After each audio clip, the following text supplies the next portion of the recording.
No, no, no, no! Ah! Hi, this is Dale Lear, designer of TRS-80 Color Baseball, and you're listening to CoCoTALK.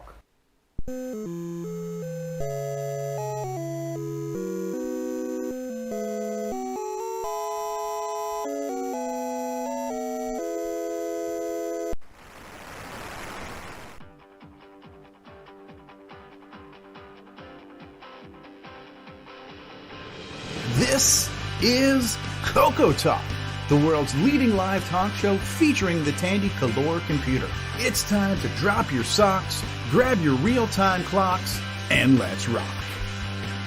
CoCoTALK is rocking the 8-bit world, keeping the Tandy flame alive. We may be mocked, but we'll never stop, cause CoCoTALK is rocking the 8-bit world.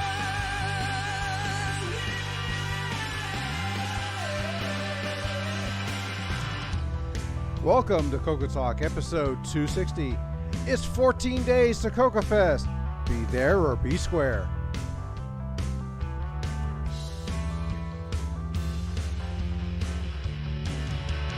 CoCoTALK is rocking the 8-bit world, keeping the Tandy flame alive. We may be mocked, but we'll never stop, cause CoCoTALK is rocking the 8-bit world.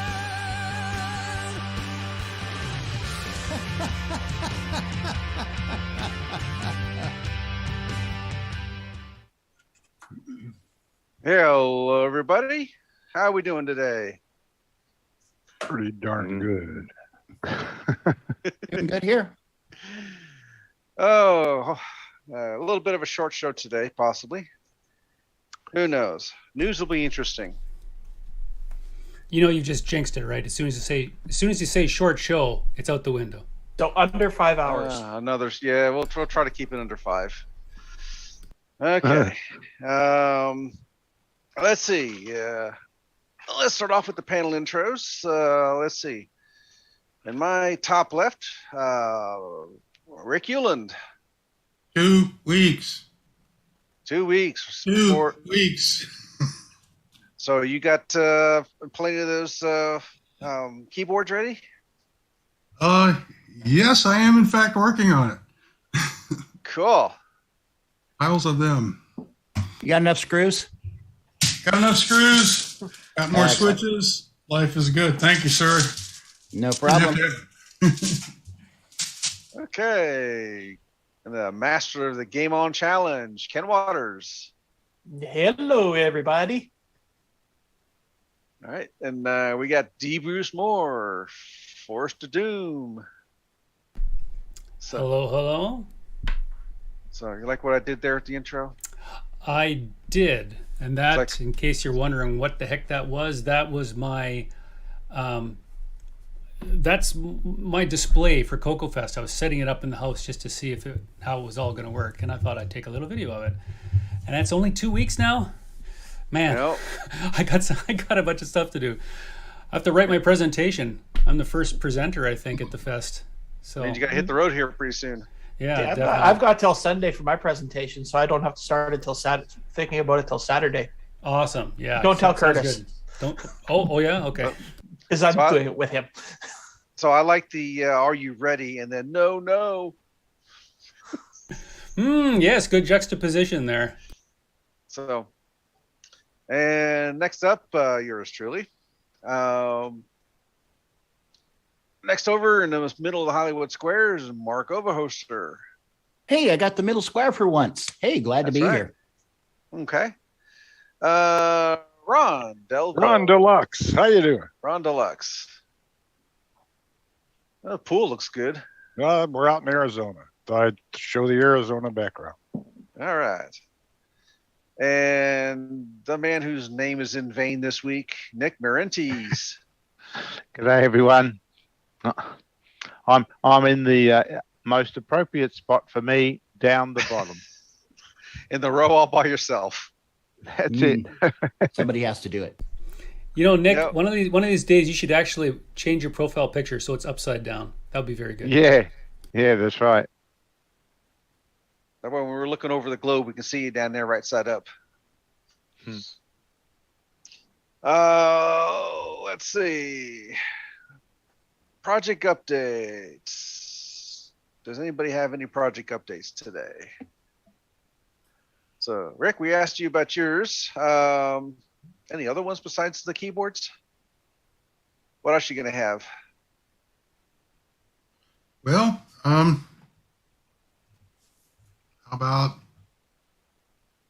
joysticks, more keyboards, hard drive adapter.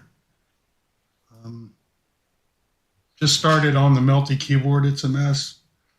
Dang, you got a store full of stuff.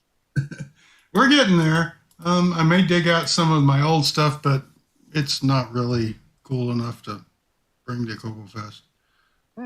The auctions have much better vintage things than I do. Okay. And it's going to a better cause because, we need a Glenside. So Ken, you got any updates? Well, I finally put a 6309 into my CoCo 3. Other than that, that's about it. And I did not blow the computer up. It still works. So. And you still have all your hair? Yes. I'm not Curtis. Come on. Have you tried some software that will actually work with it? Oh yeah, I've been playing Gunstar. Oh, good. That's a good test.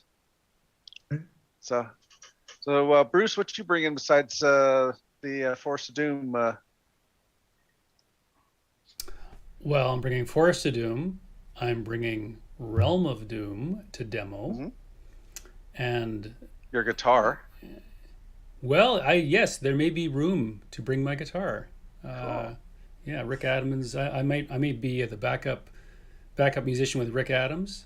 I'm also bringing. There's going to be some stuff. There's going to be some interesting stuff there, and I don't want to give away the big secrets, so I'm just gonna zip it now. Okay. Myself, I plan on bringing test equipment and tools that maybe we could fix a CoCo or two. Cool. Mark, your turn. What you got for us today? I got a couple things up in the air here. So one of them I already posted on Facebook there and in Discord. So should have those hopefully at CoCo Fest. And then beyond that, I have a few other items that I've been working on. Where'd they go? Oh, there we go. I got some more of the mouse adapter boards. So I'll have some more of those like last time. And Scott Wendt, Malfunct, has a little project that uses USB with basically an Arduino and a little shield that has USB, and then a little adapter board. It's got the same MCP 4922 that's used on the mouse, David Ladd's mouse adapter board. So I have some of these boards. I don't have just his software. But anyway, suppose we could do joysticks with this and mice, USB ones, but the software's got to be massaged together. But anyway, I have parts and pieces. So if people are interested in something like that, I have a few. So Let's see. And of course, I still have some of those prototype boards that Jason Lee Steer developed. So I had some of those last time. Still got a few left. So cool. Anyway, so that's what I have to show off at CoCo Fest. All right. Let's see. Ron, are you coming this year? No, I don't believe I will be, but you never know. It could be something that happens and I wind up going. But right now, I don't have a chance yet. All right. And Nick, I know it's a heck of a swim for you. Yeah, so I better start swimming now. How far away is the fest? 2 weeks. 2 weeks? Yeah, 2 weeks away. Oh, if I start swimming now, I might make it. Yeah, just go to the Gulf of Mexico and go up the Mississippi. You get just about there. Let's see. In the chat. Make sure you turn right and not left. If you turn left, Nick, you end up in Antarctica. So just watch out. Okay. So through the Panama, take a left, up the Mississippi. So in the chat, we got Mickey, TJB Curtis, Jim Rye, Fred Provencia, Tom Eric Gunderson, Kevin Holloway, OG Hugo, Flutterball 21, Rick U5, Daddy Burrito. Let's see, Marco, Dave and Sharon. I'm also reading through here to see if there's any questions to be answered. So far, just where's Curtis? Yeah, Curtis had a.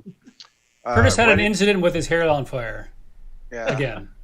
He tried to tell me how to solder and accidentally caught his hair on fire. Again. Yeah. So either a wedding or a funeral, they're both kind of about the same. Let's see.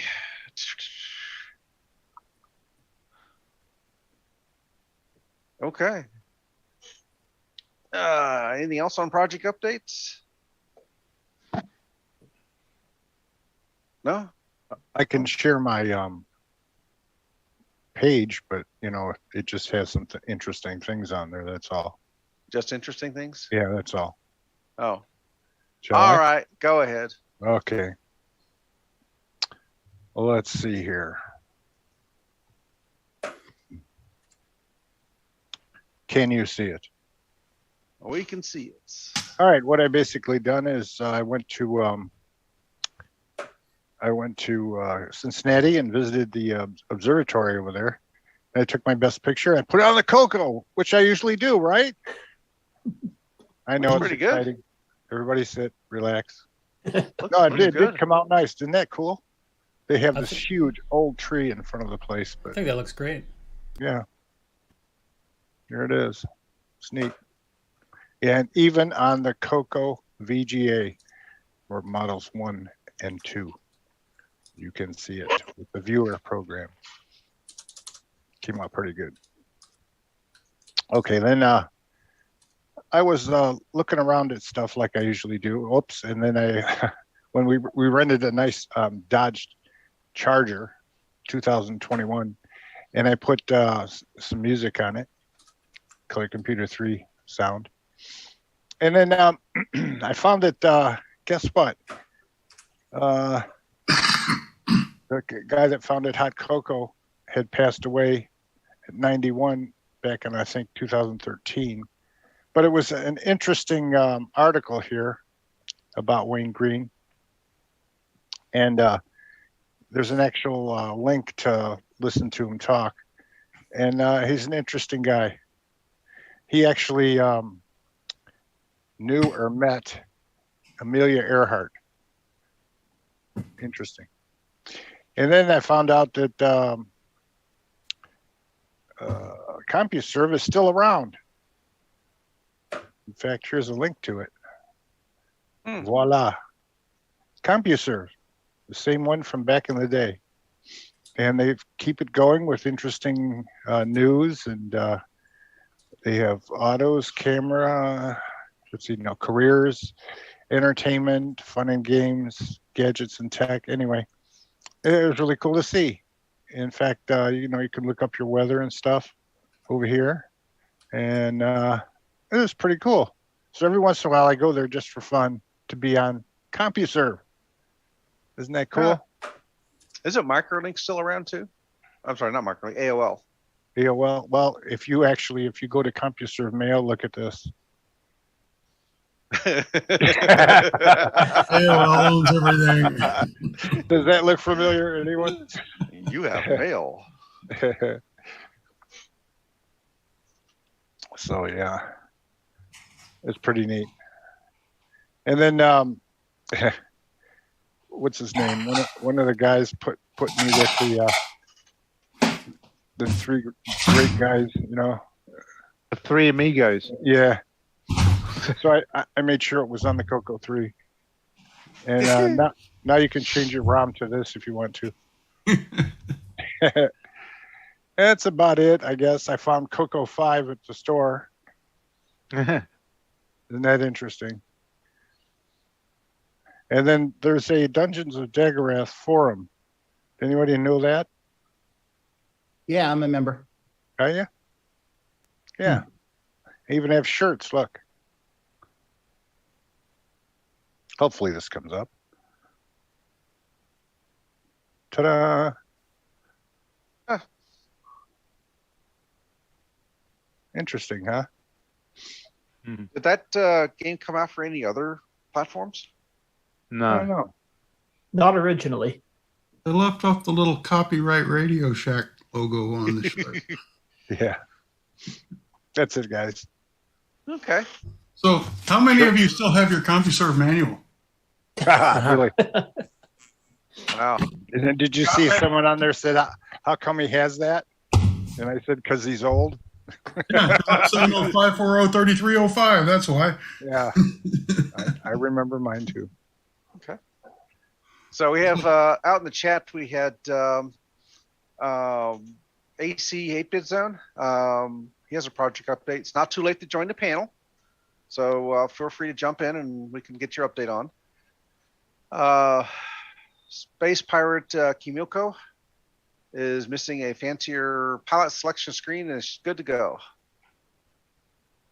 All right. And what else we got here? There was another thing here since I find it again. Oh, what is the mouse interface board?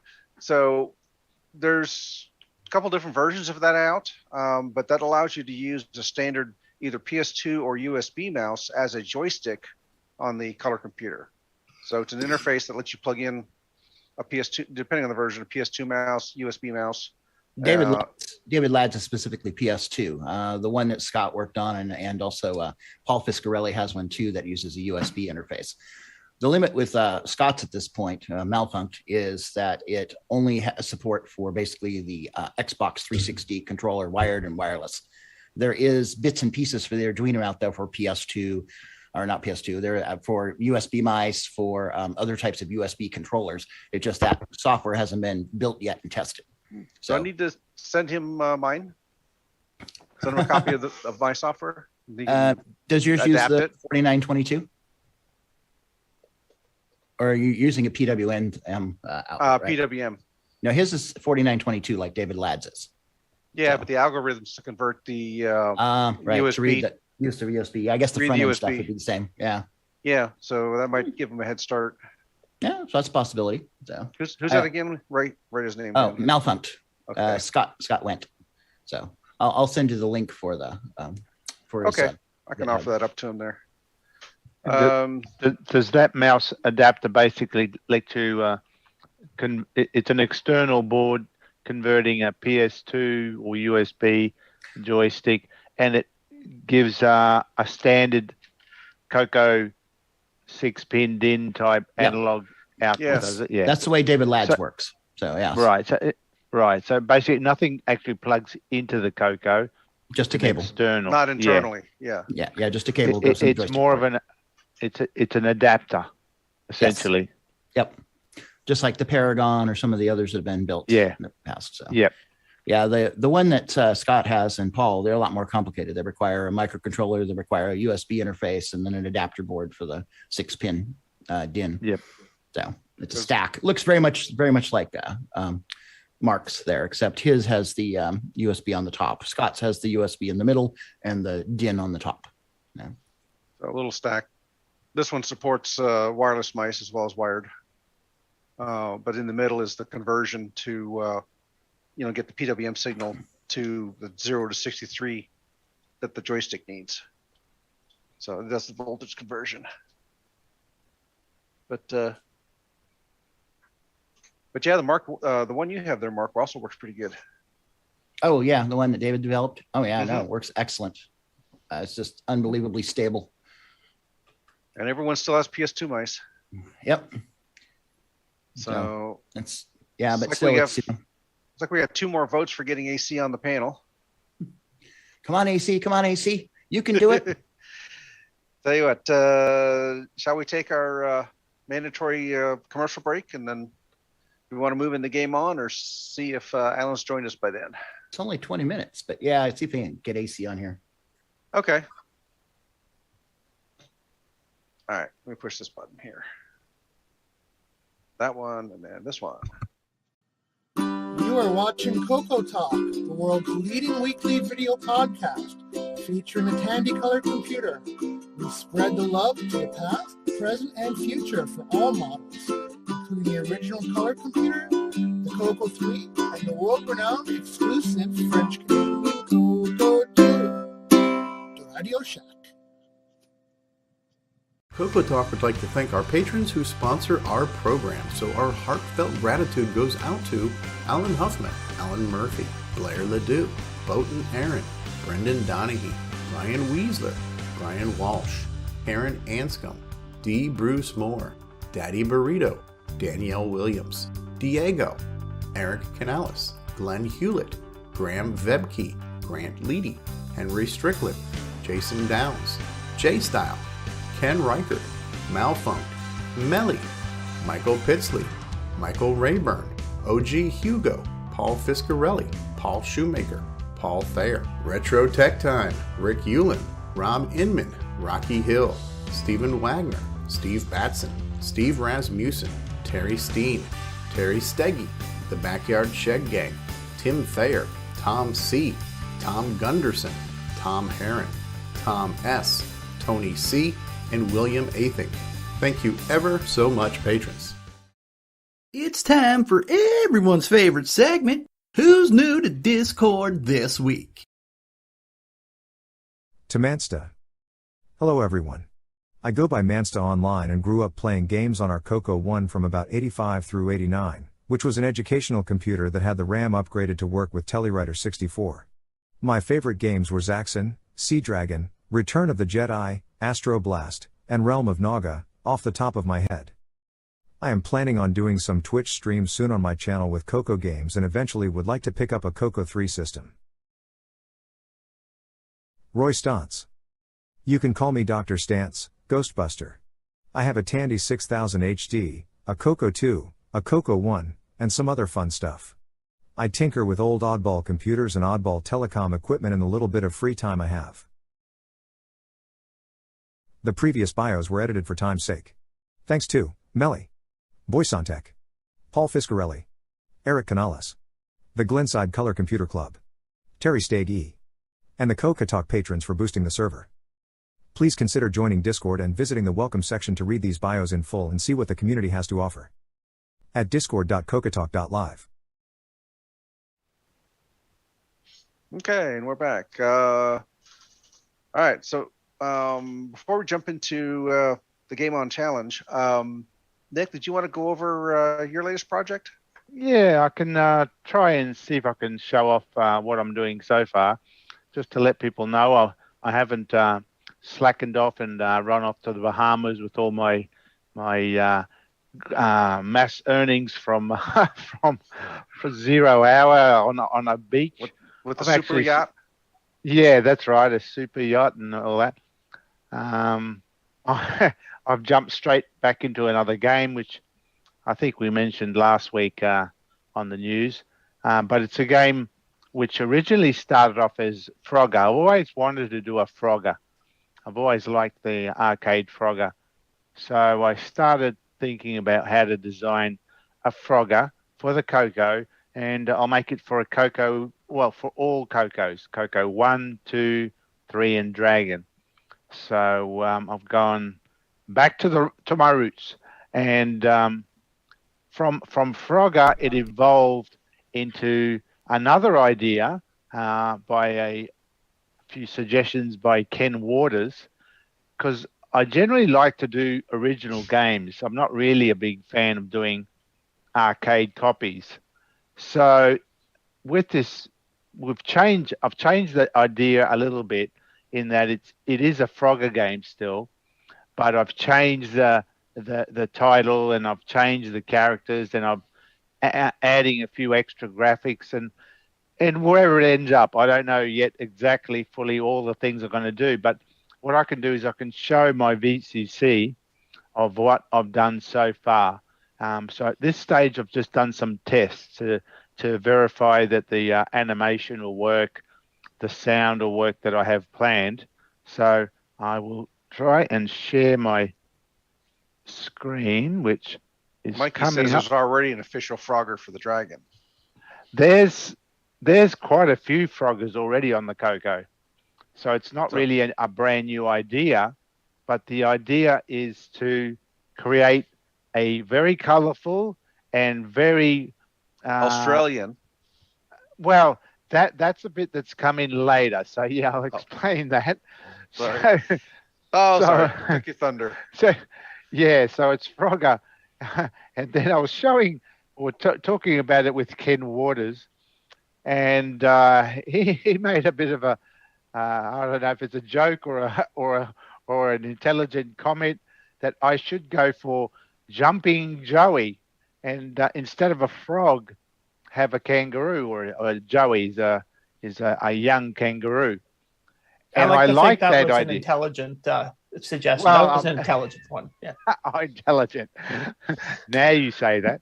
But so I like that idea. And then that got me thinking I should give it more of an Australian theme to the game. So I've been gradually going through and designing the graphics to be Australian themed. So anyway, what I have here is in VCC, just showing the preliminary tests I've been doing. And I'll hit R, and that's the title page. It's right side up. Good. Yeah, it's designed for the American market, for the Northern Hemisphere market, I should say, which means I've got to stand on my head again. No, it says 6309 at the bottom. That's my VCC. It runs on a 6809. This is okay. Yeah, it's just my VCC is always in 6309. Okay. But it runs on a 6809, and it'll run in 16K on a CoCo 1, 2, 3, and a Dragon. So it's all CoCos, and it uses SemiGraphics 12 to get the 8 colors. And I'm trying to make it look like a very color. I'm trying to bring back the color in color computer or of the early color computers. So I've got lots of color, as much color as I can throw in there. Looks great. And yeah, and the other thing I've been trying to do is also to make it very audibly impressive. So I mean, one of the big things, of course, on the CoCo 1 and 2 is having games with background music that plays while you're playing. Now, my other game, my previous game, Pipes, was the first one I did that had background music or some background music in the background while you played. And the reason what I did with that was because I chose a very simple game that wasn't too taxing on doing graphics, so that I've got time to do a background soundtrack. And that worked well. But with Jumping Joey, I want more of an arcade game with more graphics and stuff. And I want it all. Yeah. So I'm trying to get the background music in on a more action game. So what this demo, what I'll show in a sec, is I'll start the game, and the game just simply brings up the first screen from the game, moving it's what I call the freeway scene. So, and it'll start playing the music, and it'll keep playing the music. So I'll probably just abort it so it doesn't drive us mad. So here it goes.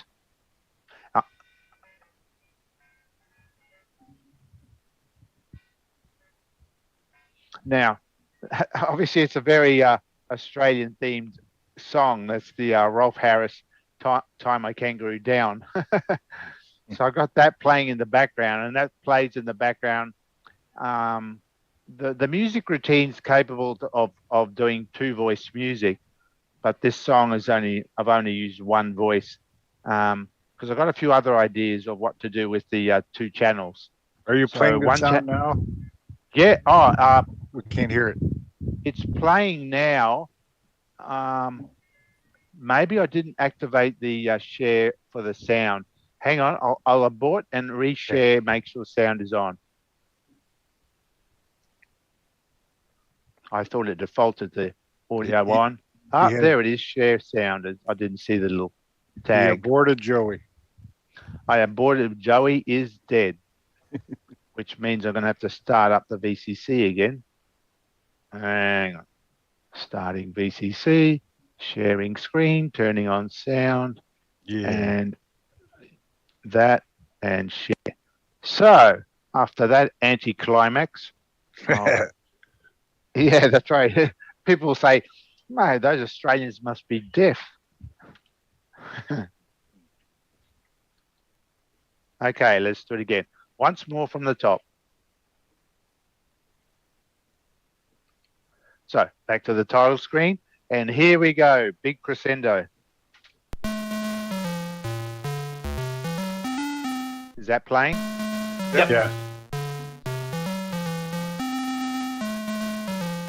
So that's playing a single track, even though the routine can actually do 2-track sound and music. But like I said before, I've got a few other ideas of what to do with that. So watch this space, I guess.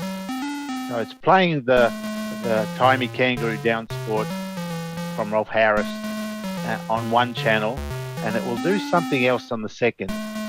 The graphics there, that is I tried to create a fairly busy graphic screen. Lots of cars, lots of movement, and then to see if I can still play background music. And as you can see, it is playing it perfectly. The song is playing properly, the graphics are moving properly, and that's all running on a 0.89 megahertz. Well, it's on VCC, but it'll run on a CoCo 1 and 2, just like that. So that proves that you can play background music in the background while having a action arcade game running at the same time. And the music isn't just beep, sound on off type sound effects. The sounds do have a bit of a fade to each of the notes. So a bit of a bell-like finish to them. Anyway, that's going to drive us nuts if I don't shut it down. So that's my latest project, my next game. So for CoCo 1, 2, 3, I'm hoping to have it done fairly quickly because Frogger isn't too hard a game to do, but I keep sidetracking trying to do all these extra things, of course, and that slows me down. Like now I'm trying to create a fancy music program so that it's easier for me to create this sort of music in the background on games. So we haven't seen what this little Joey looks like yet, right? Well, I can show you a few drafts of what the graphics will be. So hang on 2 seconds while I've still got VCC here. I mean, it's in semi-graphics mode, which is a bit coarse. It's low res.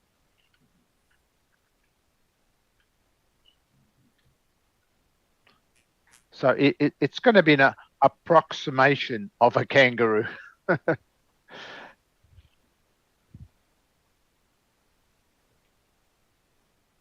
So these are all the graphics I've been compiling for the game. The alligators. You can see the alligators, and that yellow thing there is meant to be a kangaroo. And unfortunately, that's about the best I can do in semi-graphics mode. They're very chunky graphics in semi-graphics and very color limited. Hence why the crocodile has a lot of little black areas around it. You can only have one color per byte. So you've got to really design the graphics in such a way that you try to hide that. So that's what I've been doing there. But you can see that the kangaroo, is my mouse pointer appearing on the VCC? Yep. Yeah. So that's my kangaroo.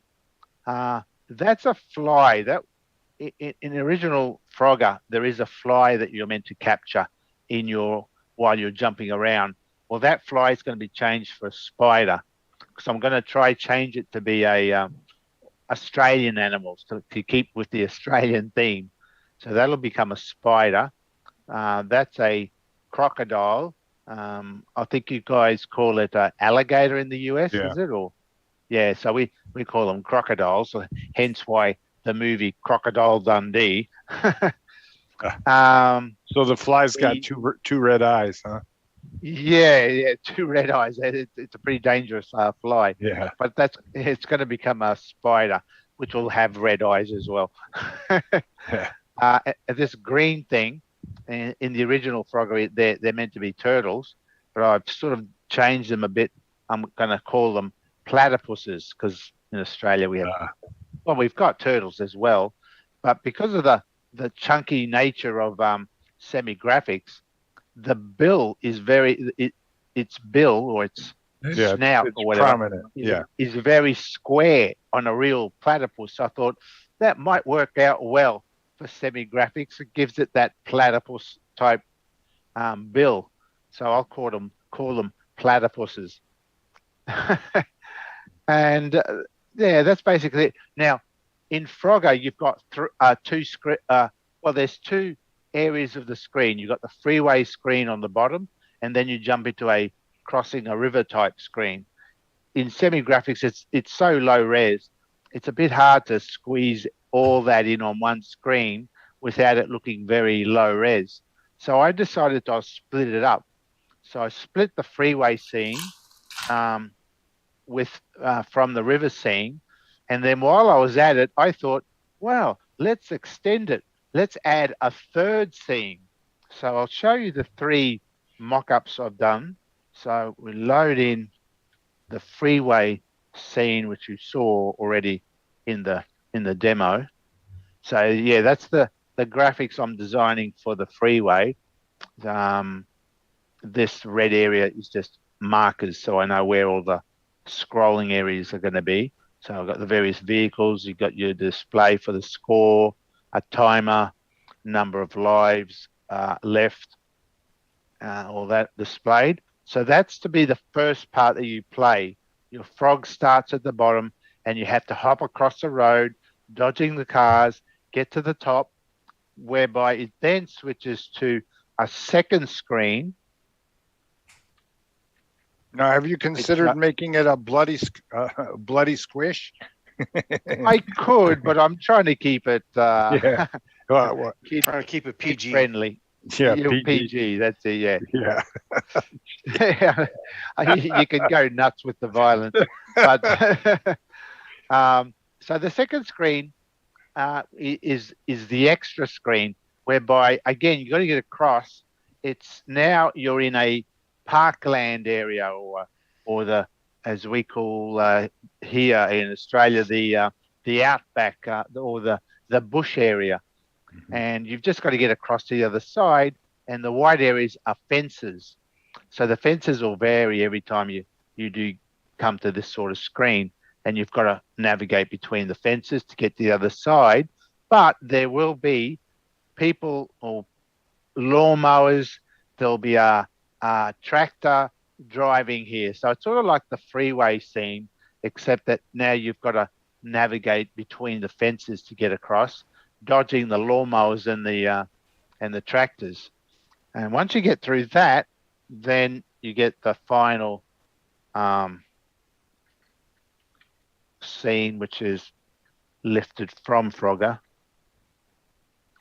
the river scene, where you got to get across the river.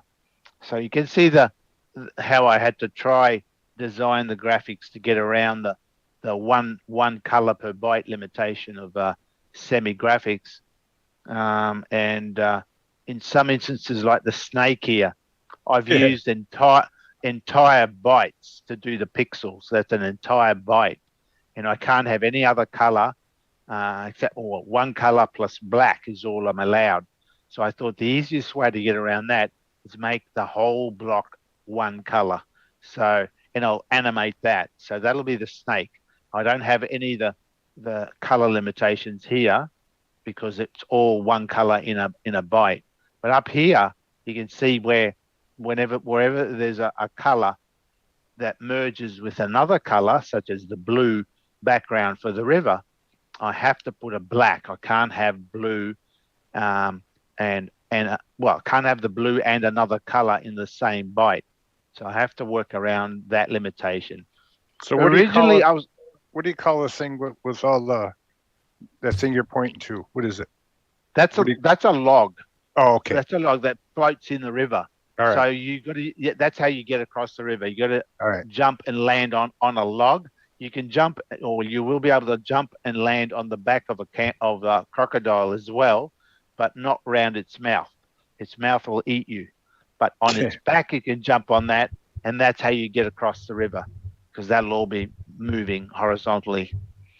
Originally, I was going to do it as a black background, so I wouldn't have this color, this one color per byte limitation, and that sort of looked tidier. But then I thought, well, it's a funny river, isn't it? What is it? A river of oil or something? It's just black. I thought that's not going to look right. I need a blue river. Yeah. So hence I'm trying to get the blue to work in there. So yeah, that's the graphics. It's going to be 3 different areas as opposed to Frogger's 2, and I'll see what else I come up with as I go. I mean, this is one of those things where I've got a rough idea of what I want to do, but I'm making it up as I go. So, what's the little cross figure? The cross figure. These were the frogs. I drew frogs first, and that was to be a frog. Or these 2 were frogs, and then of course Ken gave me the great idea about going for the jumping Joey. So I've changed that to. I'm changing those to kangaroos now. Just below it there, it's like a Chevy logo. Well, in Frogger again, the original Frogger, you had a turtle, and the turtle every now and then submerges. So as it's submerging, it goes to this, it's green here. So it's half submerged and then almost all submerged, and then it would float back up. And I'll probably do the same thing, but with the platypuses as well. So you can land on a platypus and use that to get across, but you can't stay on it because it will submerge. So you've got to get off it before it submerges. Otherwise, you go under as well. Kangaroos can't swim. So, so yeah, that's where I'm at so far. So this is not a Frogger ripoff. It's like a totally unique game. Well, it started as a Frogger ripoff, and now I'm trying to give it some originality. So it's a Frogger-ish ripoff. Frogger inspired. Frogger inspired. Like I said, I start with one idea, and then over time I'll change things. So it's being worked out as I go. And it makes more sense that the kangaroo drowns, whereas in Frogger it never made sense that the frog would drown if it fell in the water. Well, that's right. Yeah. I guess it sort of doesn't make sense that a kangaroo does jump on the back of a kangaroo either. But hey, it's a video game. You heard it here first. Kangaroos can't swim. No, that's right. Kangaroos do jump on each other, though, don't they? Oh, they can beat. Wouldn't a Joey jump on his father? Yeah, well, it sits in a kangaroo's pouch, but isn't that how we get kangaroo Joey Juniors? Yeah, it is. Yeah, they're jumping. Yes, okay. Yeah. So still PG. Still PG. That's right. Yeah, that's right. But yeah, that having the background Australian song there, and I'll try to put some other songs as well, but it's just a matter of finding Australian tunes that I can have in the background and all that. Well, the place to find Australian tunes is Australia, so you are in the right place. Oh yeah, that's right. Just don't use the Kookaburra song; they'll come after you. Yeah, well, I would have liked to put a Kookaburra in there somewhere because there are Kookaburra songs too. But yeah, maybe I can squeeze it in somewhere. I'm not sure Someone yet. got sued for a flute solo that used that melody or something. Wasn't that true? Oh, did they? Oh, okay. Yeah, who was it? Do. Men at Work. Yeah. Men at Work. Oh, yeah, the Down Under theme. Land Down Under. Yeah, actually, that'd be a good track to see if I can convert. But yeah, do I get? Yeah, they already been sued, so you're safe. Oh, I'm safe. Okay, all right then. Not actual legal advice. No, that's right. So I will see how I go. Just see what else have I got on this thing. I can show you the music editor that I've been working on, and then we'll call it quits. What do I call it? GM editor. So this is a tool I wrote in BASIC just for creating the tune. So it brings up the screen there. I'll just, have I got the song here? Probably do. Kangaroo. Yeah, so it's basically like a music tracker. I put the notes in here, and I can edit the notes and the music here. It does 2 voices, and as you can see, I've only got 1 voice in there at the moment because I've got other ideas of what to use the second voice for. So, but yeah,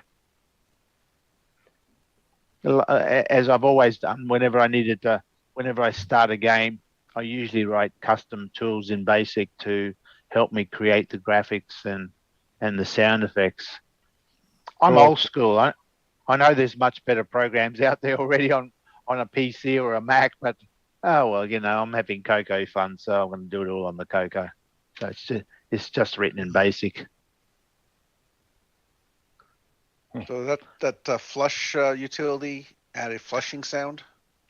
Well, no, flush is because the way my editor works is that you just press a button. Like if I want to do flush, I press U and it brings it up. And the same when I'm putting notes, it uses. I'll go into the second window. If I want to put a note in there, I say I hit A, it pops up A, and then the first A note it knows is A octave 1, and that means all my letters from A to G are taken up by this single key entry part. If I hit a B, I get a B note. If I hit an F, I get an F note. So the menu items on the right have to use. I can't use a letter that already has been allocated a note. So. Echo, Mark. Is that someone? No, I think that's Alan. Nope, that's me. I'll fix that. Oh, I could hear something. I think is someone abusing me? Yes, it's so you, sorry. Nick. You're abusing I'm yourself. coming up to speed here. My bad. Is that better? Yes. Yep, that's fine. Yeah, that's all right. So Nick, this Yeah. is 1 beat, or how do you say it? It's not. Yeah. One. Well, I've written. It's not a quarter note gets 1 count. It's one note gets 1 count. Right? Yeah, it's. I mean, I don't know how to read music or anything about music, so it's been a bit of a learning curve, and I'm making it up as I go.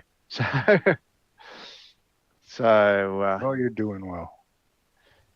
I got the Timey Kangaroo track going. So anyway, all right. Well, that's it. I'll shut this off. Good. Stop the share, and I'm back. And let's see, Jason, you had something. Yeah, I can give a brief update. Now for the real Joey.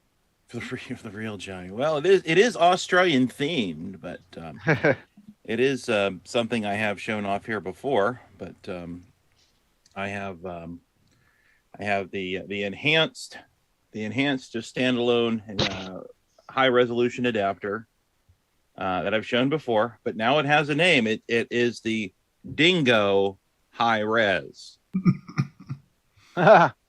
So to continue on with the Australian theming. What does it say at the bottom? Real-time clock? No. No, but there is one of those. I can get you one of those little 12 o'clock stickers for it if you want. But no, I will have these, and it already been said. CoCo Fest 2 weeks. I will have a limited amount of these available at CoCo Fest in 2 weeks, and then we'll go from there. But you can. It's very simple. It's just it's kind of a drop-in replacement for the Tandy one, except you can also just switch between standard and high res. without unplugging, but it's just one joystick port, one cassette port, no pass-through or anything like that. Very basic, just for someone who wants a high-resolution adapter and doesn't need a switching system, but also wants to be able to switch to standard. And that's all I have right now, and I guess I'll see everybody that's going to be there in 2 weeks at CoCoFest. Okay, cool. Alan, you're up. Hey, so can you hear me? Yes. Oh, good. Well, it was probably the worst idea in the world to try to join today last second like this. I had to dig out the headphones and I have 5 USB devices plugged into only 4 ports, so I'm good to go. But I've lost the source that I wanted to share with you for Project Update. I'm trying to bring in my the CoCo video into the USB capture stick, and I lost it after I connected all of this other stuff. So you may have to come back to me. So I think Jason, OG Hugo is asking if the Dingo is available right now. It is not available right now. It will be available on my website after CoCoFest, and it will be available at CoCoFest. But I won't be selling any of those through the website until after CoCoFest.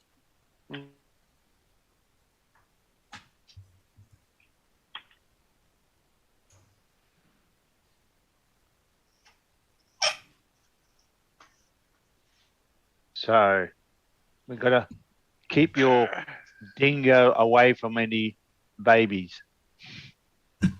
These dingoes have not eaten any babies of any type.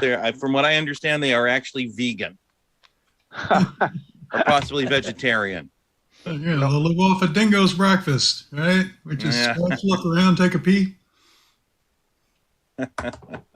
We can jump into the game on then if we want to give AC some time to get everything set up. Okay. Alan, you need some time?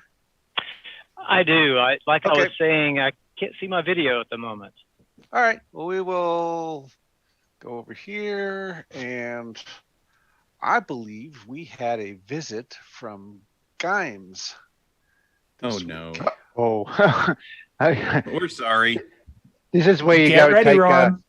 go This to the is toilet, for you. So long. Go to the toilet, Ron. All right. Here we go. And now, if you don't go now, CoCo Thought Oh, by Samuel Guy.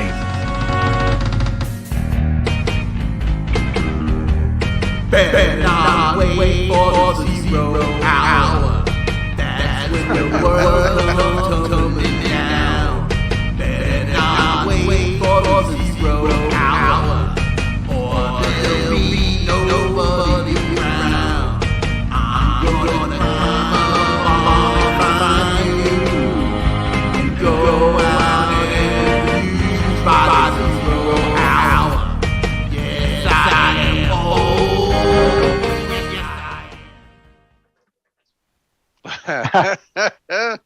Oh, that was good. Oh, I guess we're getting some echo on that. It was probably better that way. That was intended. Completely intended. Okay. And let's see.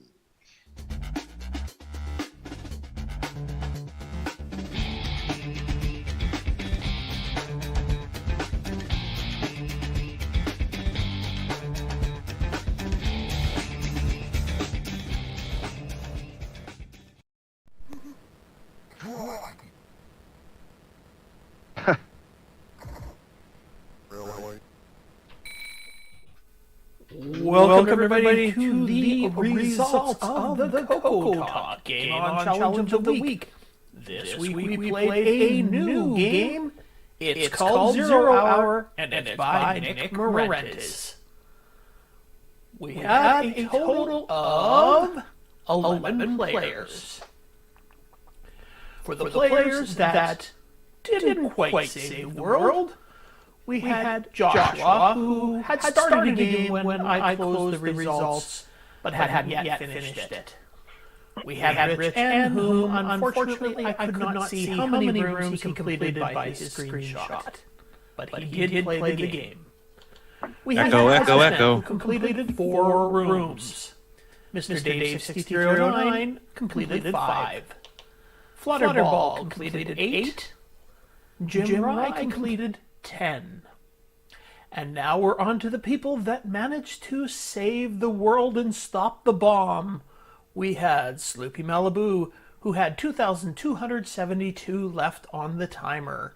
Canadian Retro Things had 2,408.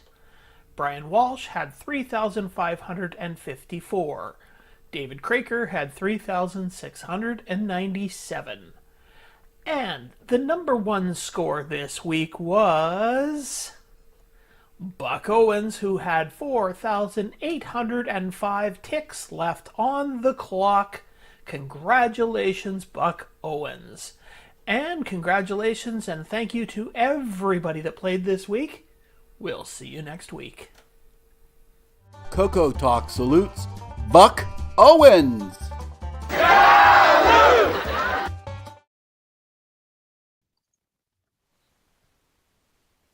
All right. There you go. So that was the game this week. We played 0 Hour. Obviously, the best player was Buck Owens.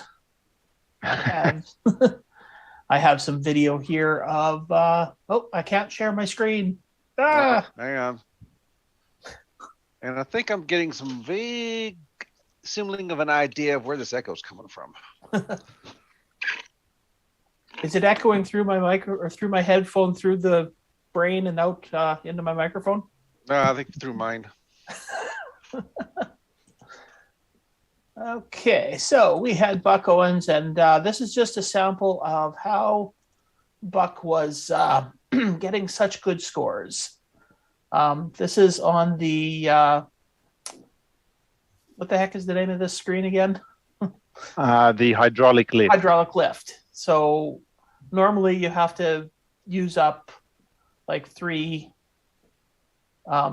charges to do 1 level, then the other side of the level. He was double dipping basically, so he was using less charges, going a lot quicker. Generally, you can only do 1 platform at a time. You don't have enough time because the main platform goes back down, and you don't have time to go to a second one. But Buck Owens worked it out. He found that by jumping, it's slightly faster than just walking. So with that speed increase, he's able to get onto a platform, destroy the robot, get the security switch, and quickly jump back onto the platform to go into a second platform. So he saves himself using the EMF charges as well as saving time. But yeah, only Buck Owens could work that out. So Buck Owens is the original Jumping Joey here. Yeah, that's right. Yeah. So I remember when I designed it, I thought of that. I thought, is it possible to do 2? And I could never do it. But yeah, I forgot about the fact that you can actually get a bit more speed if you jump, and using that, you can do it. So yeah, I mean, that's good when people actually find extra little tricks and strategies like that in the game that I otherwise never planned for. That's good. That. Mm-hmm. And so, he's got other secrets that you'll probably see in this video as well. Well, I'm not going to play the entire half-hour video, but no, but I think he does do it here as well. Yeah, the next trick. So he goes and he does this acid level, gets all the acid. He gets the switches before the acid gets to him. Mm-hmm. The timing that always took me a long time to figure out. Yeah, he was lucky on this screen. I noticed his timing pretty well landed first pop. He got it early. Yeah. So he saved a fair bit of time on this one. It was just luck.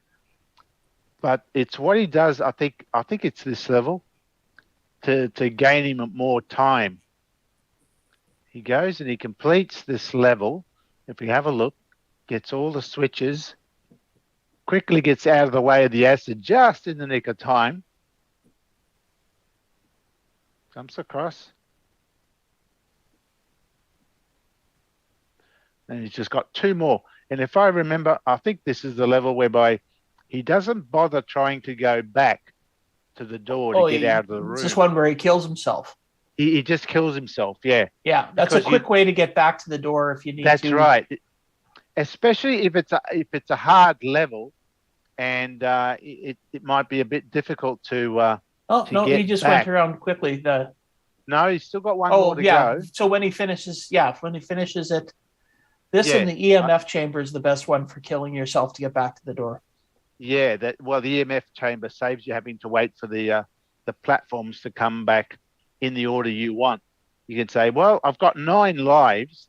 If I there we go. He just walked off the edge, killed himself, which puts you straight back at the door instantly. And there you go. You save all that time going back. So that's how he gains more time.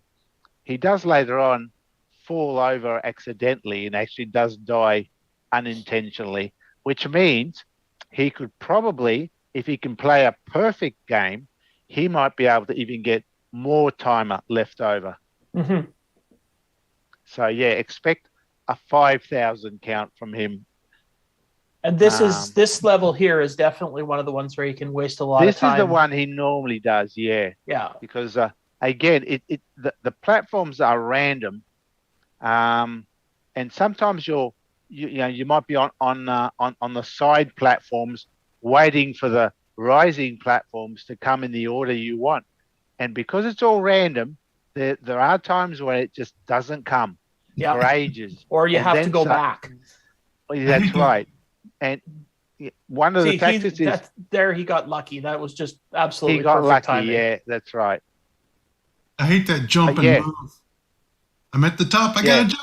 I hope this platform comes. Yeah. Yeah, there is the leap of faith. I've done that many times, and it usually never works out for me. Yeah, I'll jump off one side, and the platform will appear on the other side. Yeah. But when it does happen, though, it feels great. So, Nick, this game was a bit of a departure for you in the style of games that you made. It was basically a lot of mini games. So that's right. Well, I sort of have done this in my original Donut Dilemma. Donut Dilemma was sort of that idea, and it sort of was done, but I took it a step further and made him. Oh, here we go. He's going to die here. He probably is doing a leap of faith there, and he had no faith. Well, if it had worked out, it would have worked out. If not, he gets right back to the door. That looked almost like an accident because he didn't wait till he got as high as he could before he jumped. I think he probably just did it, and if there had been a platform, then there would have been a platform. Otherwise, if he dies, gets back to the beginning. He gets back to the beginning. Yeah, he's the mind of Buck Owens. Who knows? You also have to be good enough at this game to do that you're not wasting a bunch of men doing other things, like dying randomly, walking off the edge of the platform constantly. I'm not going to mention any names, but yeah, I've done that many times. But I think in this one, this video that he put together is a complete playthrough. He gets right to the end. Yeah. But in the last 3 or 4 levels, he only has 1 life left. He does lose a few lives, unintentionally. So yeah, he sort of. I was wondering, is he going to make it? Because he sacrificed a few lives early on. And also, you also saw there something that he did that added some little extra time for him, is that he jumped to go across platforms because you move faster jumping. Yeah. So he could get across platforms a lot quicker than if you walked. Yeah.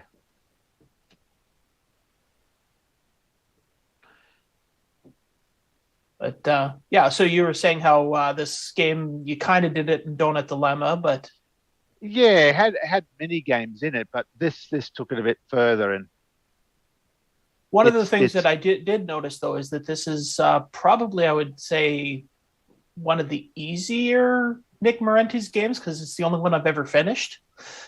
Yeah, well, I did try to buck the trend of making games too hard, so it was intentional to try and make it a bit easier. I think people enjoy it more if they can actually achieve the end goal. Mm-hmm. Now, the timer at the bottom, if you don't go to the casino where you can gamble and take risks at getting extra EMFs or even a free life, which you get a chance to play the casino at the expense of losing 200 points on the timer. So if you don't use the casino, just the timer on its own takes roughly 50 minutes, almost an hour, hence the title, 0 hour. Mm-hmm. So 50 minutes for a whole maximum for a whole game. Now we did notice that it ran a little. The timer runs a little quicker if you're running it on a 6309. But of course, the game also runs faster. You can move quicker. Yeah, and that's everything. right. So that's right. Yeah. The time is that 50 minutes on a 6809 or a 6309? Oh, good question. I did time it, but now I can't remember. I think that might actually be on a 6309. So it would probably be a full hour almost on the 6809. Yeah, it is roughly. I did try to make it so that it complies with the title. 0 hour had to take an hour, preferably. Well, it was a fun hour to spend because I almost used up the entire time the one time I beat it. But hey, yeah, that's right. Can we do this again next year after I figured out how to work everything? It doesn't have to be the Game On Challenge to play the game. You can play it any time, Rick. Keep playing it. I'm just thinking by next year I might actually be worth posting my results. So yeah, it was definitely a fun game, and we've gone over definitely some of the tips and tricks. I definitely found that I needed to do the casino a couple of times when I was playing because I usually ran out of the EMF charges. But anybody else that played it have any tips or tricks? Don't die. Don't die. That's probably the most important thing in all video games and in life. Well, actually, in this game, sometimes you intentionally die. Yeah, actually, dying is not that bad sometimes. It's not that bad. It's actually one of the tactics, isn't it? Just don't do that in real life. Well, yeah. Don't decide that. I want to get somewhere quicker. I may as well just die. I really like the mechanic of I'm falling, but I'm calm. I'm falling, but I'm calm. I'm falling, but oh crap! Rage quit. Now, I do have to say that by the both the fourth or fifth playthrough in a row that I wasn't winning, I got a little sick of David Ladd's voice. Really? Really? But yeah, and then when we played it on, just let me bring that up. We played it on the live broadcast. We had up to 4 players playing it, and one of them was even Nick himself. Yeah, and I was the loser. I got the worst points. And we actually, 2 of the players during the live broadcast actually made it to the final screen and beat the final screen. So that was Sloopy and myself. So yeah, that was good. I was quite happy that I actually beat a video game and I beat it live on the air. So, and in front of the author. Yeah. Well, with the author's help, actually. Nick gave a little bit of coaching on the final screen. So. Yeah, so definitely a really fun game. If people have not picked it up yet, I definitely recommend getting this. And yeah, because it is definitely one of the gems on the CoCo 3. And it requires 512K. 512K, and it works on a 6809 or a 6309, runs a little smoother and quicker on the 6309. And I guess a joystick. It also requires a joystick. A joystick, and it can be a 1 or 2 button joystick. It supports either. And a mute button. And a mute button, yeah. And it supports composite as well if you only have a composite monitor. Yes, but if you're playing it in composite, make sure you have the right palette, because it really burns the eyes if you're in the wrong composite palette. Well, yeah, you've got to choose the mode. A really bright pink, I believe it shows. Well, that's a composite monitor, but running the RGB mode. Yeah, that's. No, I was in the wrong composite mode on my computer, running it in composite, and okay. Without having changed the mode, it was just some earth-shatteringly sore eye. Well, I mean, the CoCo does that anyway with any game. You can get some earth-shatteringly eye-bleeding colors out of it, which I think is probably the reason it was called the color computer. Not necessarily good colors. Just lots of them. All right, so that was 0 Hour. Does anybody else have anything else they want to say about it? Nick, any other thoughts you have on it, or? Not really. It's probably the game that's taken me the most time to do, solely because of the fact that every level was essentially a little mini game. So it just took a bit longer. I was glad to get to the end of it, though. As I was levels. playing it, but now getting back to it, it's definitely one of those games you want to go back to and think, okay, well, if I do this differently, I can save some time. I can do this. I can do that. Then there's the really frustrating screens where you die with like 1 or 2 spots left to go, but you have to go through the whole screen to get back to them. Yeah. Yeah, it's got a bit of that. What's that other game? Miner. That miner game that is well known for that sort of thing. Manic Miner? Manic Miner. Yeah, it's a bit of a Manic Miner thing where it can be frustrating. But at least on this one, you can exit a level. If you can't do it, get out of the room and go to another one. Well, that's how I managed to do it. I got good in the levels in the order that I found them to be easier or harder. You can just go to another room and just relax before you kill someone. So yeah, a really fun game. So our next game, I guess it's time to show, is one that you can do on the CoCo 1, 2, or 3. Does anybody recognize this game? It's a Phoenix clone, is it?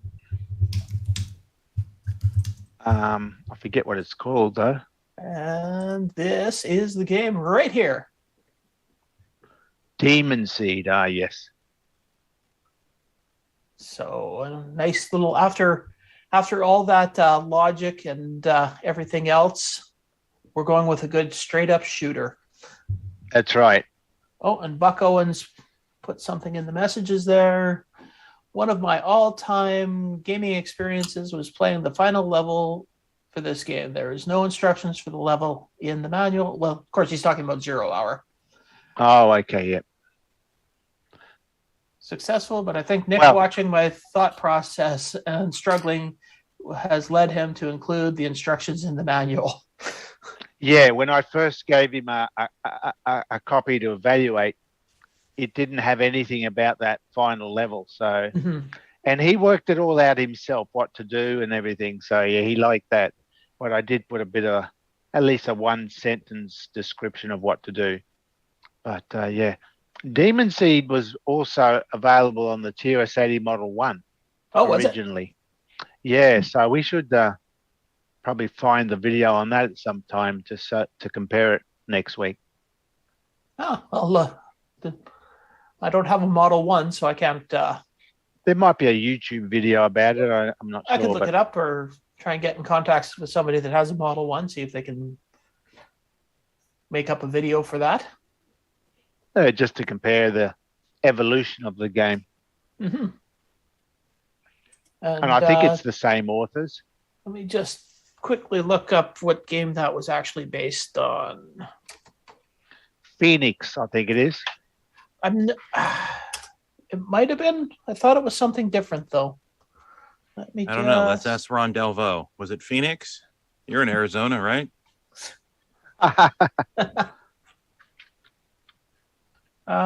Just checking L. Curtis Boyle's website because he's the be-all and end-all of knowledge on these things. No clue.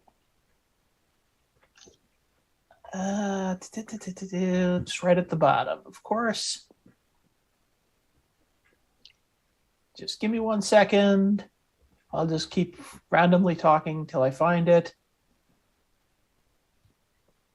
There we go. Oh, yeah, it is Phoenix. So you're correct. Ah. Phoenix from 1980. I think I found a video of the TS80 version of Demon Seed. Okay. You can post a link to that in the gaming channel, and then I can use it next week. Yeah, no, we can watch that next week when we talk about it. Yeah. Yeah. Anyway, so that is the game for next week, and yeah, that's everything I have to say. So Ken, that's what one of the requirements of being a sports newscaster is being able to keep speaking until you can think of something to say. Well, I just randomly talk. You did well. Yeah, exactly. You did well. That's the point. You're hired. Vamp. Most of what I say is just random nonsense, so there's no real change. That's why you fit in so well here. Exactly. All right. Not sure AC's ready yet, or if not, Yeah, I am ready. Oh, okay. Yeah. Then on to AC then. Okay, so I'm going to share my screen as soon as you stop, Ken. I should have stopped. Okay. Yeah, I think he is. Anybody? Let's see if it'll let me share my HDMI OBS window. Can you see the CoCo screen there? Yes. Yep. Okay, I don't know how to get rid of the frame that's around OBS, so hopefully you can see enough of it there. Okay, I see a thumbs up from Rick Euland.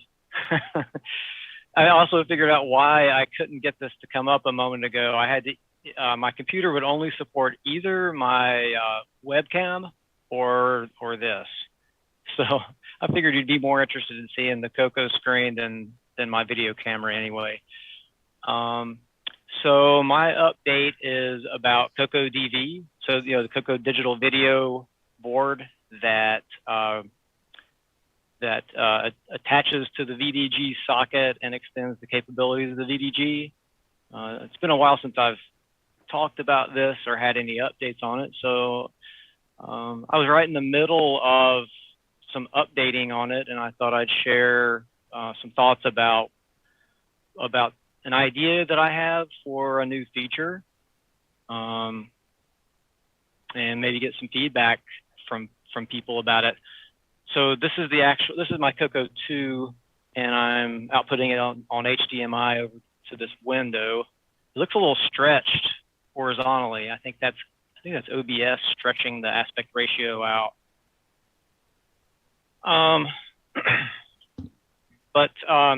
So this is just this is one of the T1 VDGs. So, you know, if you poke in the right commands, you could go in, you could see the lowercase characters. Okay, so that changed the border to all green, and you know, here's normal characters. Because we don't have enough green. Yeah, because there's not enough green, right? Yeah, it's never bright enough or enough of it. So crank up the tent there. And so if I shift 0 now, this would normally have been, the reverse characters, but with the T1, it's the lowercase stuff, right? With the drop descenders, you could see there, like with the semicolon or the comma. So pretty neat stuff. Let's see, do I still have my program in memory? I hope I do, because I had to also disconnect DriveWire to connect all these USB things to, yeah, it's still in there. Okay, so I would say for probably 4 or 5 months now, I've been thinking about what if we had tile-based graphics on the CoCo. So tile graphics are, instead of thinking of your graphics display as 256 by 192 pixels, or on a CoCo 3, instead of thinking of 512 by 200 or whatever, if you thought of it as a grid of 8 by 8 tiles. So I was thinking about that sort of in the back of my head, and then someone on Discord piped in and said, hey, we really need tile graphics on the CoCo, and we need scrolling and all those things. So with tile graphics, you would view the CoCo's normal text screen. It would be like 16 rows by 32 columns, because the CoCo's tile, so to speak, or its character. So, if I type a character, that character actually occupies 12 high by 8 wide. So it's sort of a tall tile, so to speak. But traditionally, tiles were more square, so they were 8 by 8. So if you think about the NES and the way it renders graphics, or the Commodore 64, it's not rendering 256 by 192. That's a lot of bytes and bits to update to make an image. So no, it's actually working on tiles. So a tile has, you're looking up images from a ROM. So in ROM, you might have 256 possible 8 by 8 characters that you can create to make your graphics image.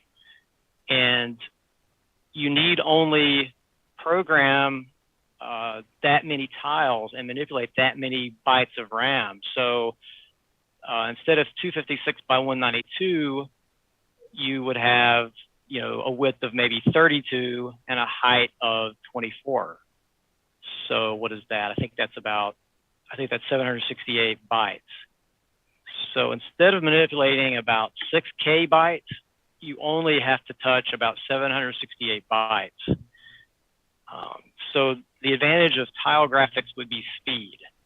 And you can also have colors with tiles. So every byte on the screen has the byte that looks up the 8 by 8 character that you want to display, and another byte to tell what colors, how to interpret that. So there's a portion of color RAM and there's a portion of tile RAM. So let's go into mode 1 here. So mode 1 changes. So we're kicked into tile mode, and now we're in an 8 by 8 tile, and it's just looking up the characters from the VDG's ROM. So these are the 96 characters in the standard, well, in the 6847 T1 character ROM. So it's looking them up, and it's applying a color byte as well to each of the tiles. Okay, so notice the border is still there. It's white. Border's white, but we're 32 columns wide and we're 24 rows tall. Okay, so I'm going to bounce back to what's this running on right now? This is running on a CoCo 2. CoCo 2, right? Yes. So how are you getting the 24 characters vertically? Okay, so 24 instead of, normally it's 16, right? Yeah. So the way that it's getting 24 is it's taking the normal RAM area that the VDG sees, and it's just reinterpreting it as 768 bytes that are arranged in 24 rows by 32 columns. So it's just a reinterpretation of the memory that already passes, from CoCo RAM into the VDG. So I'm actually in P mode 4 right now. So, so no additional hardware. Okay. Yeah, no so additional you hardware. Just to... So you go into a mode. You could do this from really any mode that has 768 bytes. So you can't not do that in the normal text mode, because I think it's it's 32 by 16, so it's 512 bytes. So I just shifted up into a higher mode so that there's more memory available to the VDG. Now let's see. So this is one of the modes. Okay. So what happened now is I pressed enter, and what normally happens is it calls a disk program that reverts the screen to the normal text screen, but I had to disconnect my drive wire, so it's all messed up. So it can't load that program. Let me see if I can work my way back into the second mode here.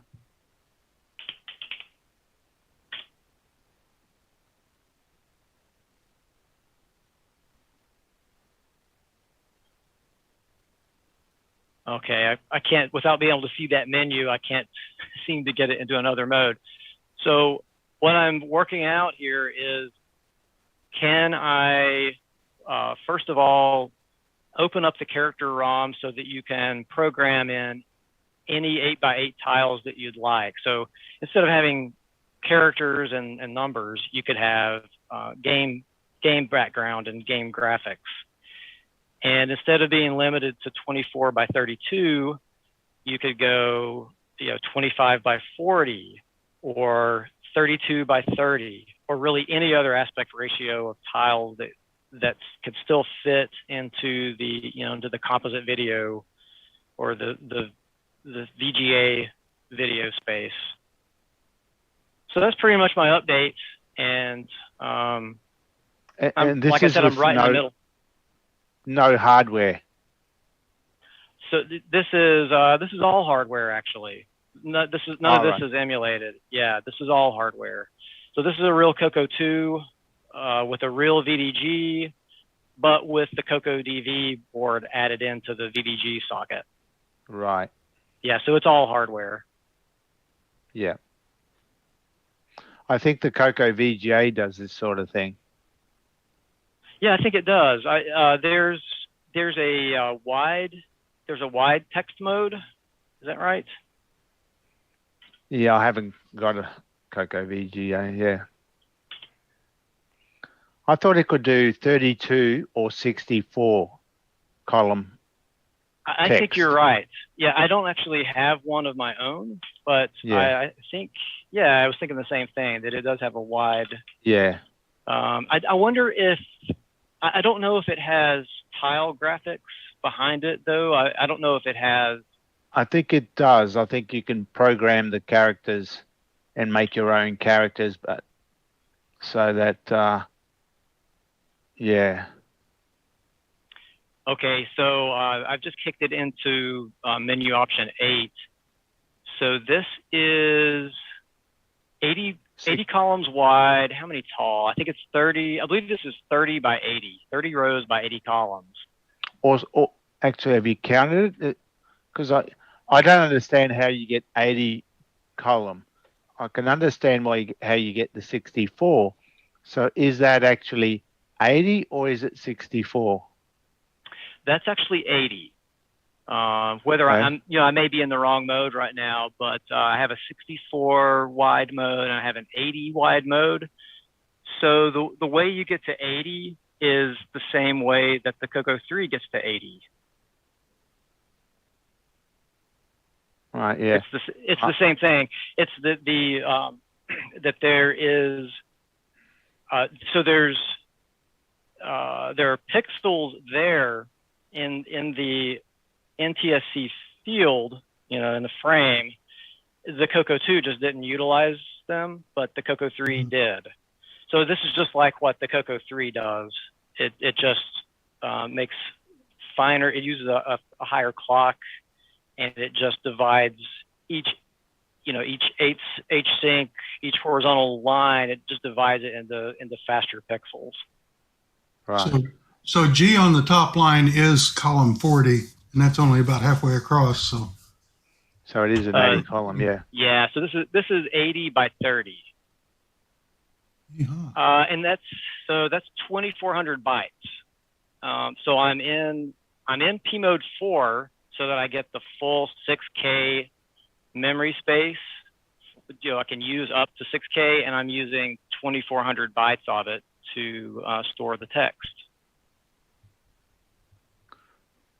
So yeah, I understand. I never thought the 6847 could do this. So what other hardware have you got on there? So I've taken the 6847 out of the socket, and I've plugged in CoCoDV, and then I've plugged the 6847 back into my CoCoDV. So the DV is a board you've made that's got an FPGA. That's right. Ah, so you're adding these extra modes. Now I get it. Yeah, right. Okay. That's right. Yeah, I probably should have started back at ground zero, but I knew a few folks had heard about CoCoDV or seen the videos that I put up. Yeah. Yeah, so that's pretty good. So CoCoDV is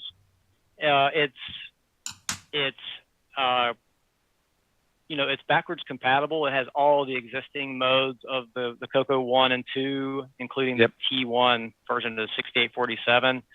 But I've added the sprites capability and some sound, and now tile graphics are about halfway in. Right. Yeah. Well, that's cool. Yeah. I'm already at take my money. Yeah, I would love to. So my final update there is I took 4 people's money, and I owe them 4 CoCoDVs, and I'm going to get those out in the mail. This is May coming up. Those should be going out in May. So what ended up happening was, there was the global FPGA shortage, and I put on the brakes and said, I'm just going to develop sprites for a while and play around with it and work on features and wait for the global crisis to come to an end. So I had a few. It didn't. We're still in the middle of it apparently, and but I had a few pieces of remaining stock of FPGAs. So I built 8 CoCoDVs in, I think it was February, and around the new year, one of the game programmers contacted me on email and said, "Hey, I would really like to, just put my money in and reserve a spot for whenever one becomes available." And I said, "Well, I could use some seed money to help build a small batch. Let's go for it." And then 3 other people sort of gradually, just randomly popped in on email or YouTube and said, "Hey, could I pre-purchase one as well?" So there are 4 people that bought one, and I have 8 ready to go. And my last update to the guys was, "Hey, they're ready. I'm just carving out a little bit of logic space for a possible new graphics mode. I'm checking that out, and I'm going to do some final testing and get those boards in the mail pretty soon." So I really would love to say that the global shortage is over and we can unleash a few more, build 10 more or 15 more or something, but we're in a little bit of a holding pattern at this point in time. So are those extra 4 available for sale? They are. I haven't advertised it because I wanted to first make sure that I could actually build all 8 of them, and that worked out. So yeah, so there are 4 available. I would love it if another game programmer would sign up for one of them, because if you saw my version of Pac-Man, it's a proof of concept, just to show sprites off, but I haven't finished it yet. I left it in the the state where the ghosts can chase and Pac-Man can run around and eat dots and rack up points. But I just haven't made the intro screen. I haven't made the second level, and there's a couple of special features. I need to implement the. Can I show? No, I can't right now because, I could show it. I can't show it live because I turned off sprites so that I could put other logic temporarily in the FPGA for debugging. So there's debug logic in the FPGA right now in those sprites. Have you got a picture of the board you can show us? Sure. So let me see. Here's a stylistic picture of it, but I can probably show a real picture.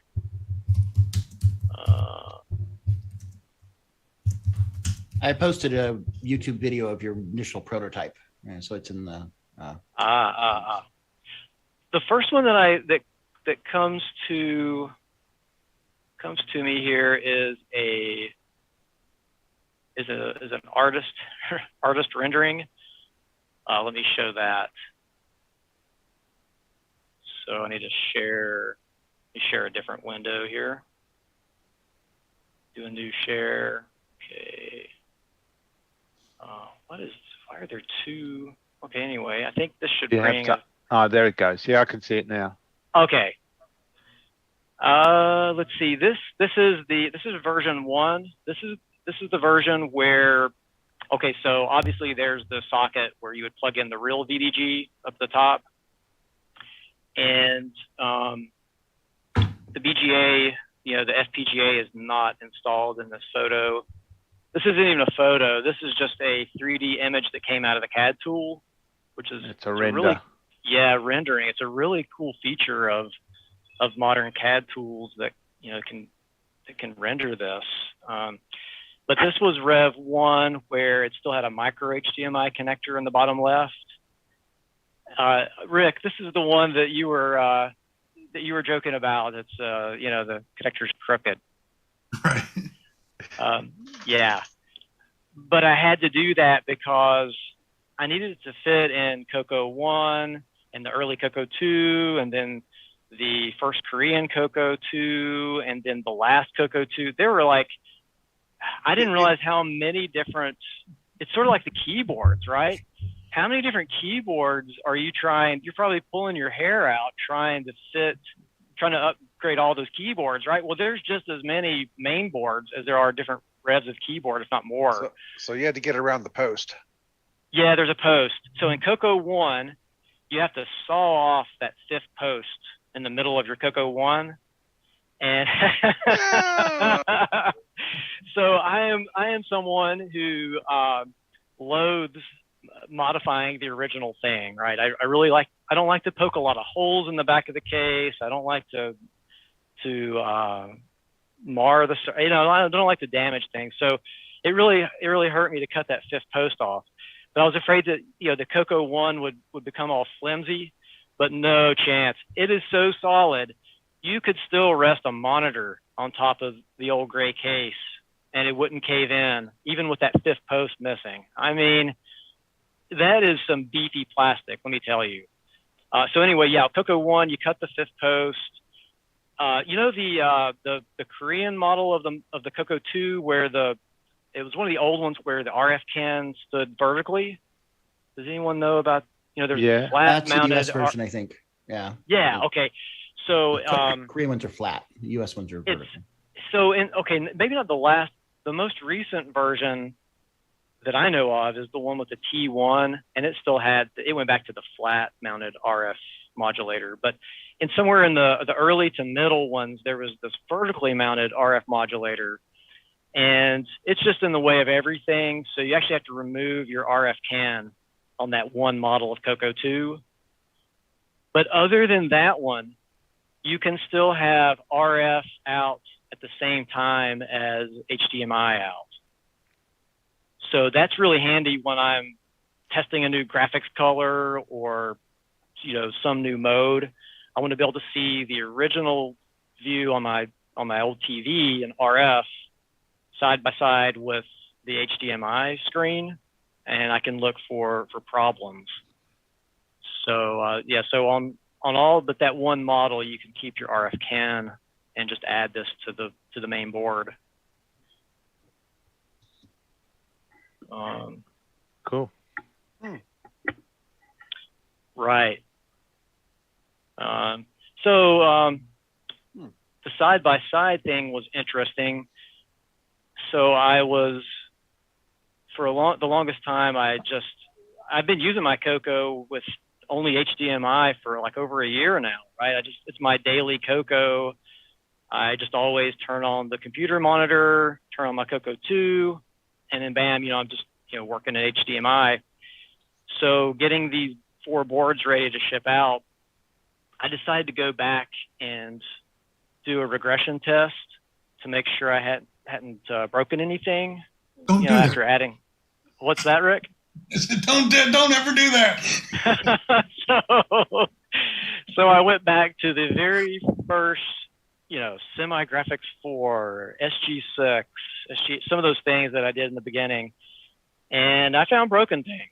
I think there were 3 little bugs that I had introduced, and there was one or two things that I had never had right from the beginning, and it just had never noticed it.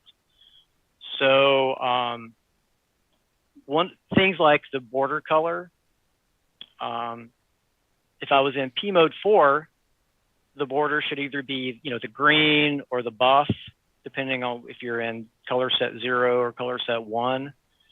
And I just noticed, I was looking at the TV, the RF on the TV, and I'm like, oh look, the border's not buff. I think I went down into one of the lower P modes, like, oh look, the border's not buff. What's going on here? So yeah, that was just a color option that I had just never noticed. So I went back and fixed that. And sprites had broken a thing or two in something to do with the T1 features, and lowercase or inverse, something like that had gotten swapped. So yeah, it was a good idea to go back in regression tests and find those little things that people would eventually bump into and complain about. So does this board of yours only work with the T1 chips? No, it'll work with either one. So what I'll do is, when you place the order, I'll have you state whether you would, prefer the original or the T1. I mean, actually not prefer. You have to have it specific for one or the other because the pinout's different on the DDG. Right. Yeah. But one cool thing is if you have the original CoCo 1 or 2, you can turn on T1 mode and it just emulates that the character set of T1 and the border colors and everything. So you can put your old 6847 in T1 mode. Right. Yeah, that was a pesky thing that they did, is they decided that they wanted to save a couple of ICs on the main board. So they pulled in a couple of buffer chips into the T1. And I guess while they were at it, they're like, oh, let's just go ahead and rearrange the 8 data pins. Why not? Because we can. It's a new chip, right? So they scrambled D0 through D7 that comes from main memory. And so if you tell me that you have say you have an original 6847 and I program it that way and ship it to you, but you actually had a T1, all your characters will be scrambled and it'll look like garbage. So they, thanks a lot, Tandy, or Motorola, whoever decided to do that.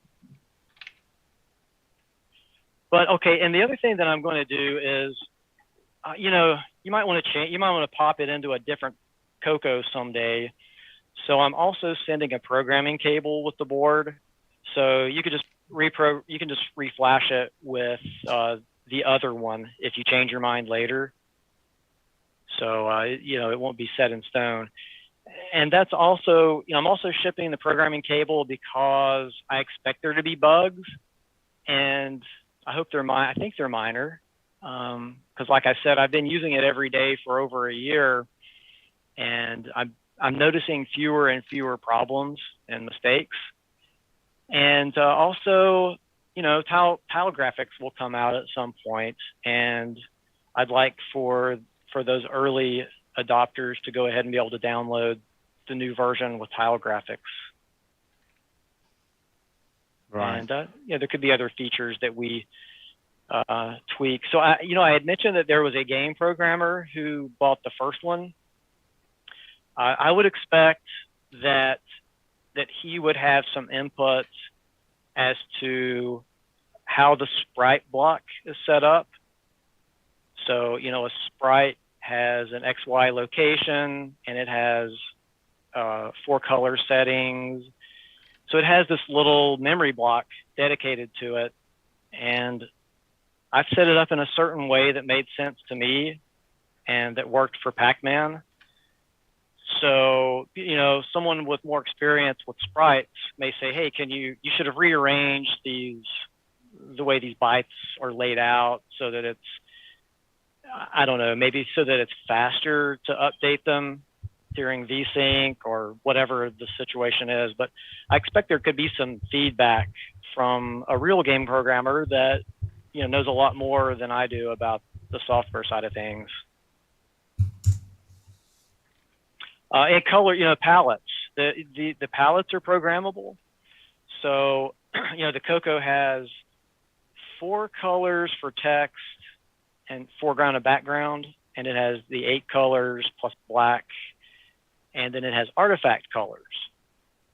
But all those are reprogrammable on CoCoDV, so that you can load your own palette, and you can decide what 24-bit colors that you'd prefer to use for those. What is that? About 20 different. There's probably about 20 different color settings in the palette as it is today. There's about 20 or more colors that you can reprogram with whatever you'd like them to be. So I figure that at some point someone will say, hey, can we make this thing in the palette adjustable, or the other thing? So we'll be able to reprogram the logic into the VDG with this programming cable if things like that arise.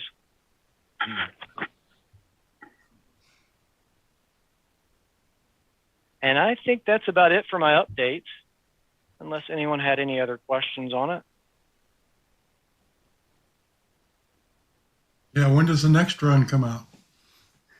The next one, the next update, or the next batch of hardware, next batch of boards? The next batch of these, because I'm going to want one. Okay. So I have 4 right now on hand, and I would love to be able to make some. I could make them now if FPGAs were available. I also have an idea for a way to get out of this unobtainable FPGA and into another one that is obtainable. So I'm probably going to be working on that for the next month or so, just to see if if there's another option for that. Well, there is another option that I found, and just to actually try that out, I'll probably build some boards to breadboard it up and make sure that will pan out. And then hopefully I could get away from the FPGA crisis. Cool. Hey, we got a couple of questions in the chat. Tom Eric Gunderson is asking, will this work on a PAL machine? I think it would. If I had a PAL machine that I could borrow from someone, I'd pop it in and set it up for a PAL. Because I think what I need to do is, the counting is different. There's a different number of vertical the lines. Frame rate's different. The frame rate's different. So, it'll run at 50 frames instead of 60. And I believe, more lines? There are 525 lines in an NTSC field of frame. And I think PAL has 6. Yeah. 625. So I need to just pop it in one and just adjust the counting of the Maybe rows.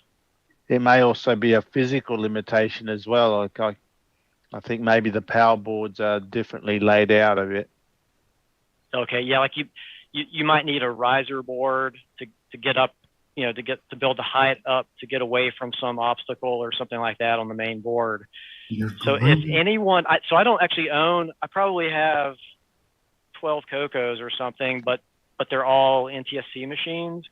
If anyone would want to send a PAL to me so I could just, proof it out and then I could send that machine back. Or actually I would buy one if someone has one that they could let go. I've actually wanted to own one and just, take that off of someone's hands if they have an extra. Okay. The other question is how much? The first one went for, what was it? I think it was 115 plus the cable. The cable that's 115 US. The cable was $8. So 123.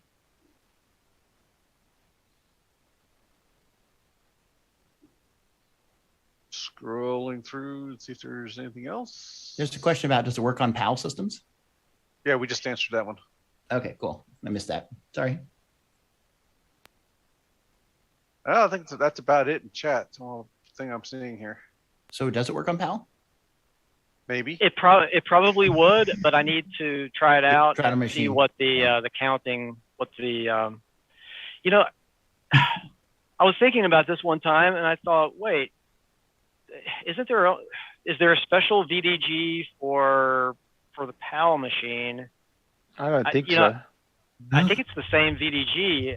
There might be something different on the main board as how, but I think that would be the outputs of the VDG. I think isn't their clock slightly different to make it?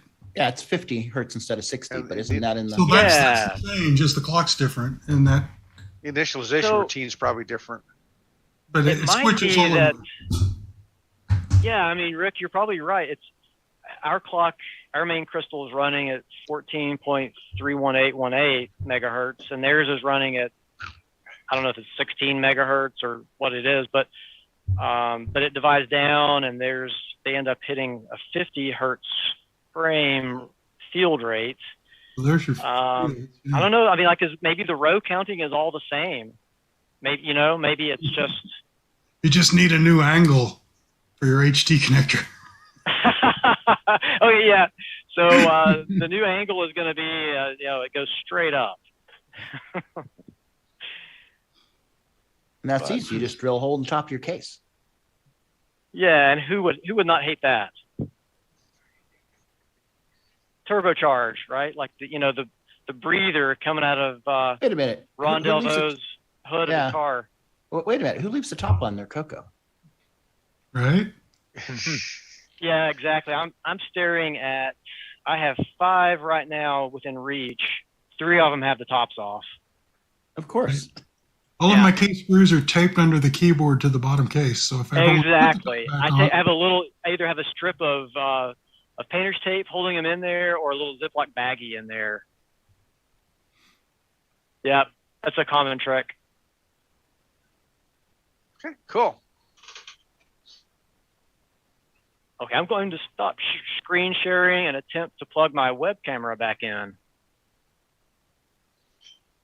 Well, let's see. Mark, you ready to try the news?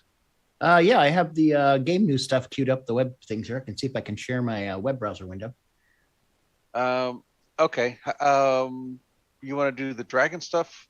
Yeah, this is the dragon. It's protocol dragon stuff. It's 2 on the Dragon, World's Dragon, 1 on the Spanish site, and then 3 videos. So, all right, and that should cover all the game news. So let me see if I can share here. Did you want me to do the other ones?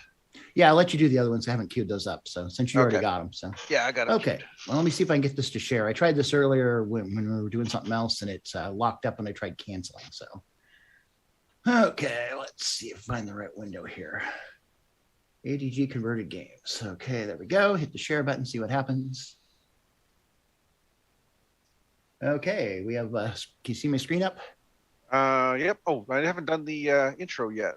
Oh, yeah, roll it. Roll that beautiful footage. All right. We're just going to go into the full news here. Whole thing combined together. From around the world, what you need to know. Get caught up on News with L. Curtis Boyle. And now a Muppet News Flash. Okay, and substituting for L. Curtis Boyle will be Mark and Mark. Hey there. So I haven't tried this before, so this might go really poorly. So please, rate me appropriately on our app. Okay, so since I have a login to the World of Dragon archive and access to the Dragon group on Facebook, I was nominated. Okay, so our first story. Oops, I should pull my script up here. That'll teach you. It was more like, you're going to do this because you're the only one that seems to know. That can. Yeah, okay. Okay, so our first one, you can see World of Dragon archive screen here, AGD converted games. So Paris Rat and is it Keys Van Os have announced AGD converted game pack number 54, which features a special version of the AGG engine that supports smaller 8x8 sprites. This allows more but smaller sprites on the screen at once. The games in this pack are Little Fish, Big Tail. Let me switch to the window here. Let's see if it clicks along, I hope. Yeah, there we go. So this is the Spanish site that has pictures. So I'm going to do these out of order because the pictures are in different order. So this first one here is The Legend of the Frog Prince. There we go. That's the last one. And hopefully everybody can see that.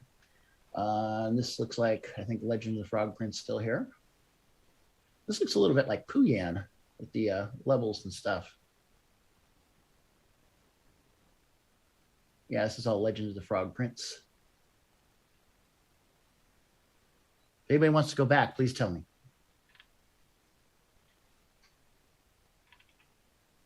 There's some nice looking graphics, actually. Oh, this is Little Fish here, so. Yeah, Little Fish. That's Legend. Little Fish.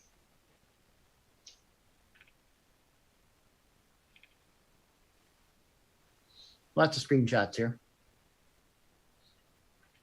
Okay. I found where you're at. Okay. Sorry, the pictures are in different order than the script. So, yeah, so you can see that it looks almost like your submarine game or like a race game where you got a path you have to go down between the edges. Here's Mage Rage. Yeah, okay, there we go. Of course, they're all in black and white. Oh, the screens are titled. This is Creepy Glade. Oh, and A Cursed Place. Gloomy Lair. There's Moon Ranger. Looks like keyboard and joystick. Nice. Ah, there we go. Little moon buggy. I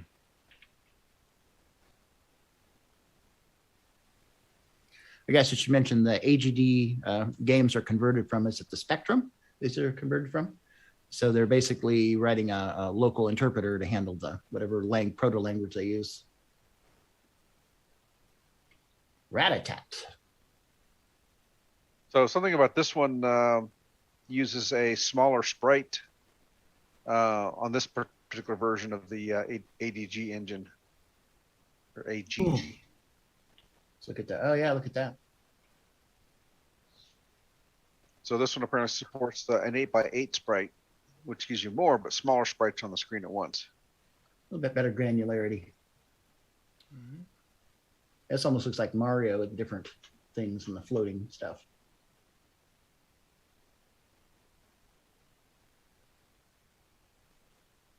And Road Trippin', I think this is the last one. So.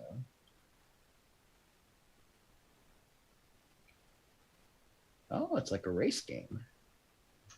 Streets. The Philippines. Oh, they're different areas. Toledo, Spain. Mm-hmm. Burbank, California. Okay, that's the end of the screenshots there. And actually, I think that's the next one. So, okay, well, anyway, there's the pictures. World of Dragon Archive. If you don't have a login, get one. because again, these play on the CoCo as well as the Dragon, so there's no reason why you can't get a login and tune in. Okay, next story. So this is Curtis's writing. It says, I missed this when it was released on April 14th, but Ray on the World Dragon Archive posted a Dragon utility menu for XRoar. Dragon MMC and CoCo SDC contains 421 games and 97 utilities that you can access through the menu system on a real hardware or the XRoar emulator. And this is the news story here on World Dragon. And there's actually attached zip files where you can download the stuff. So World Dragon is kind of like the Dragon Data's main website where everything happens, and also their archive of games and magazines and news. So it's a good thing to get on, even if you don't have a Dragon. I have a Cano Dragon, so I felt I could legitimately join. But yeah, you should all join anyway, just because. Number 3, Jim Gary. Oh, wow. Jim Gary has more games. I'm shocked. What a surprise. Exactly. So these particular games, we have Poco Rally, Night Driver, which is a Night Driver style game originally by Dean Mackey and Peter Lear in 1986 from the book Color Computer, Exploring the TRS-80. And color is spelled correctly if you're Canadian. No, I don't think I shared sound. So if I play the video, you're not going to hear anything. Let me stop the sharing and reshare the sound here. Okay. Good save. Okay, there's share sound. Oh, and optimize for video clip. There's another option. Cool. And there we go. Poco Rally. Got it. Okay. Oops. Back to the room. Okay, have picture back up again? Yeah, but it looks pretty fuzzy. I'd turn that other option back off again. Actually, it looks fuzzy to me too, but this is just the... let me just hit the play button here so we get... It's readable. No, but it's readable. Okay. I have the sound turned up, but there doesn't appear to be anything on it yet, so... Pit stop, please be patient, changing tires. So we'll just pull a little bit out of here. I wonder if it's rendering the screens or something right now. Right. Yeah, I wonder if that optimized for video is chopping it. That could be. I'll try it differently next time. Well, that looks exciting.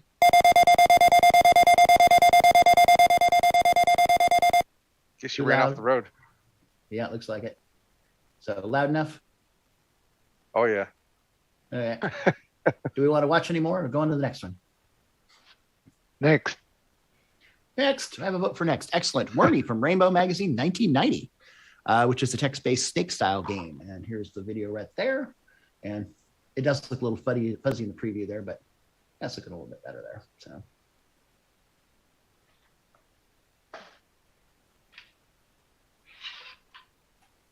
Saved its compression for the non-important stuff, which is nice.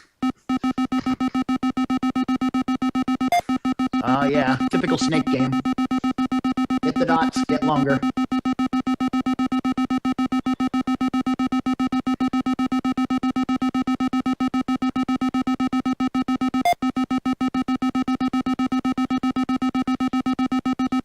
There's a Nokia logo. Okay, we seen enough? Yeah. Heard enough. Yeah. That's a typical game there. Every time you eat something, it gets longer until you can't put up with it anymore and you crash and then you start over. Okay. And the last one is Smash Up, which is a 10-line basic game. Okay. Wonder how much sound this has. Can't imagine much. And Smash Up is one of those 10-line basic games. That's what it says. Oh, it looks like machine language, though. It's got a big data statement. Oh, it's got sound.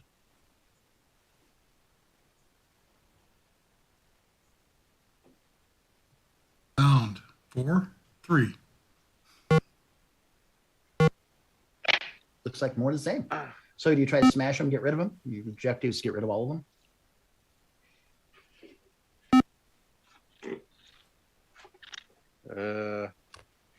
Which one are you? Could be the question. Probably the one that you can control. When you move your left, right, up, down, it's probably the one that moves with you instead of just randomly. I don't know. You have to get an MC10 and find out. Well, and that is the last story for Jim Gary. And number 4. Nick, did you have anything you want to add, or we already did it earlier? We did it earlier. Yeah, no, right Okay. there. Well, I guess we're done with the Game On news. All right. Let me go ahead and share my screen.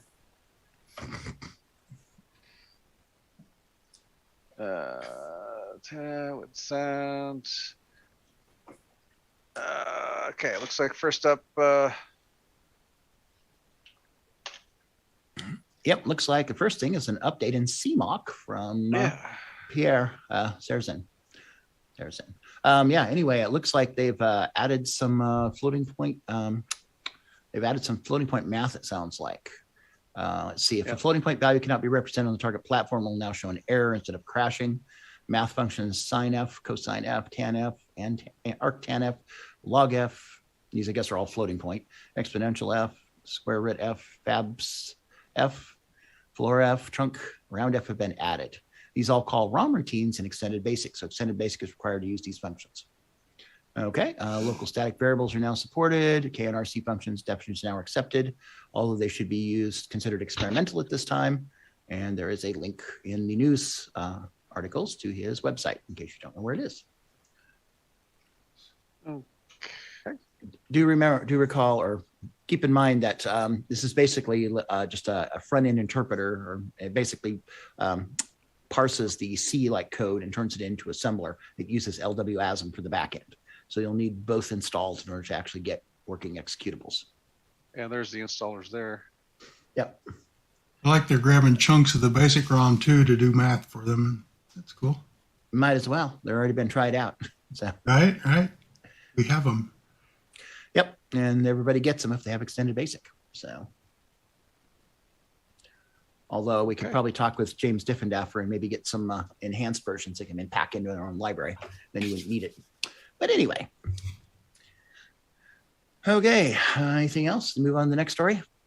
Yep. And the CoCo Crew podcast has dropped. I believe it's number 80 or it's 83. Anyway, if you check on the notes link, you'll see the various stories that are covered in this month's episode. Quite a bit of news when I glanced at it. So it's really good. The CoCo is alive and well, and the Dragon too. And there's a lot of stuff going on. So. Interesting that when I clicked the show notes for episode 83, I got the show notes for episode 80, and I had to manually edit the URL to get to the show notes for 83. Looks like they fixed it. Yeah, I got them right up. So, yeah. Yeah, notice all the news stories. There's a lot of stuff there. That's great.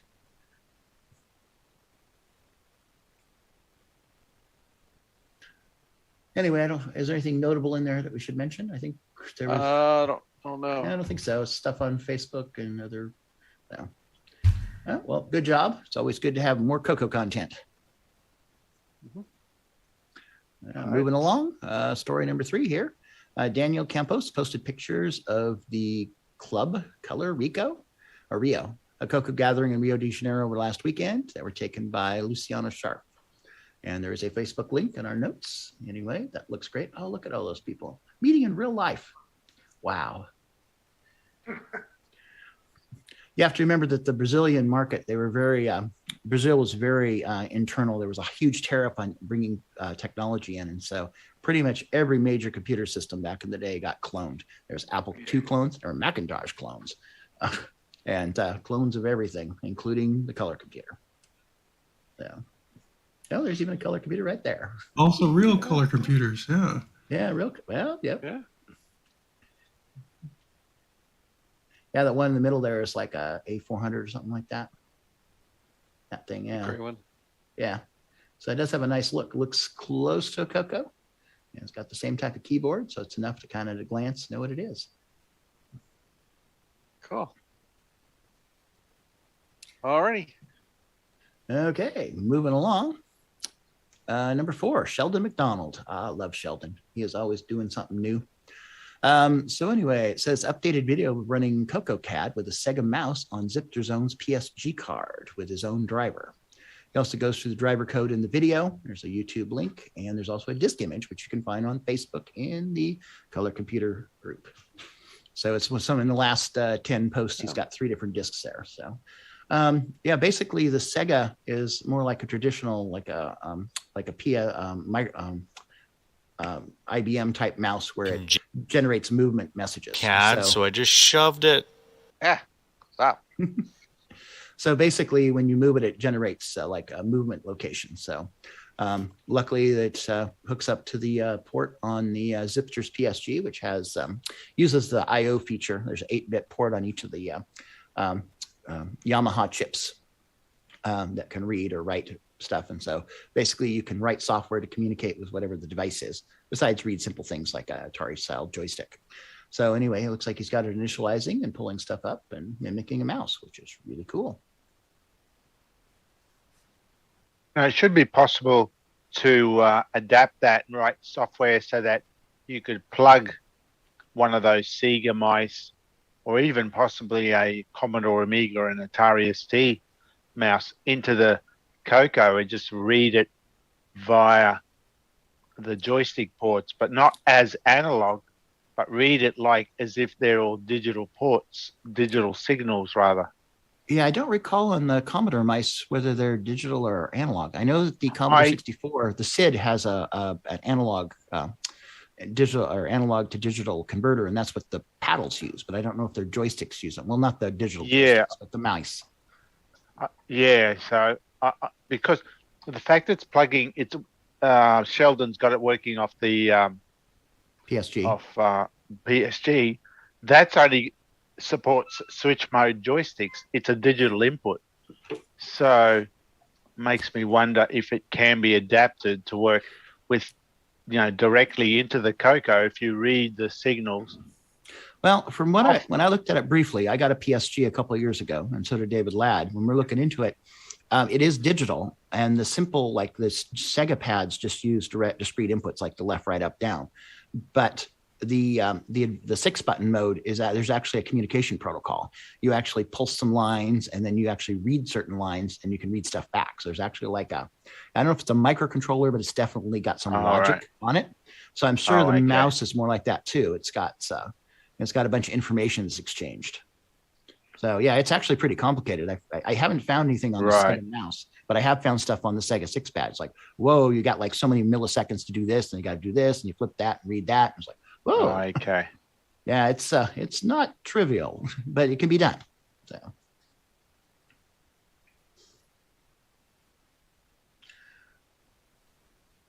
Because that would give you a nice flicker, or what do we call it, a jittery-free mouse movement. Yeah, but even the best, like the MCP 4922, like David Ladd's mouse adapter uses, and Scott Wentz Malfunk's one, they still get a teeny bit of jitter, like when you're using OS 9, Nitrous 9. Not really bad, but they're still noticeable. When your mouse is sitting there, sometimes you see the cursor jitter a bit. So yeah, it'd be nice because this should be it should only generate data when it moves, so it should be rock solid when it's not. Yeah, it's more of a digital interface rather than a analog to the CoCo. Yeah. Yes. Closer to what a serial mouse is going to the R232. Sort of, sort of, essentially, yeah. Yeah. So I think Zipster still has some CoCo PSGs hanging around. I know he had 40 or 50, I think he made. So I asked him at one point. So there's a few people that have them. I have a couple. And besides the sound, they've got the digital I/O on them, which is really kind of cool. Because you can hook those up to a whole lot of things. Anyway, anything else we want to show here? This all looks pretty good.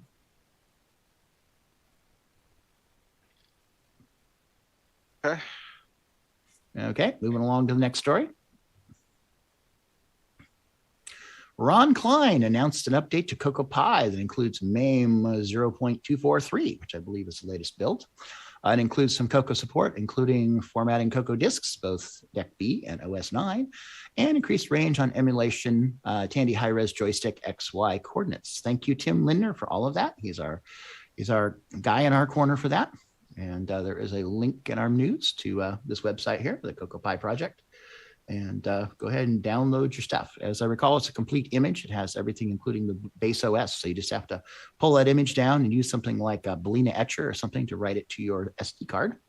And then stick it in your Cocoa Pi, which I believe Cocoa Pi 3, Raspberry Pi 3, Raspberry Pi 4 are supported. So if you got a modern Raspberry Pi, you should be able to just boot the thing right up.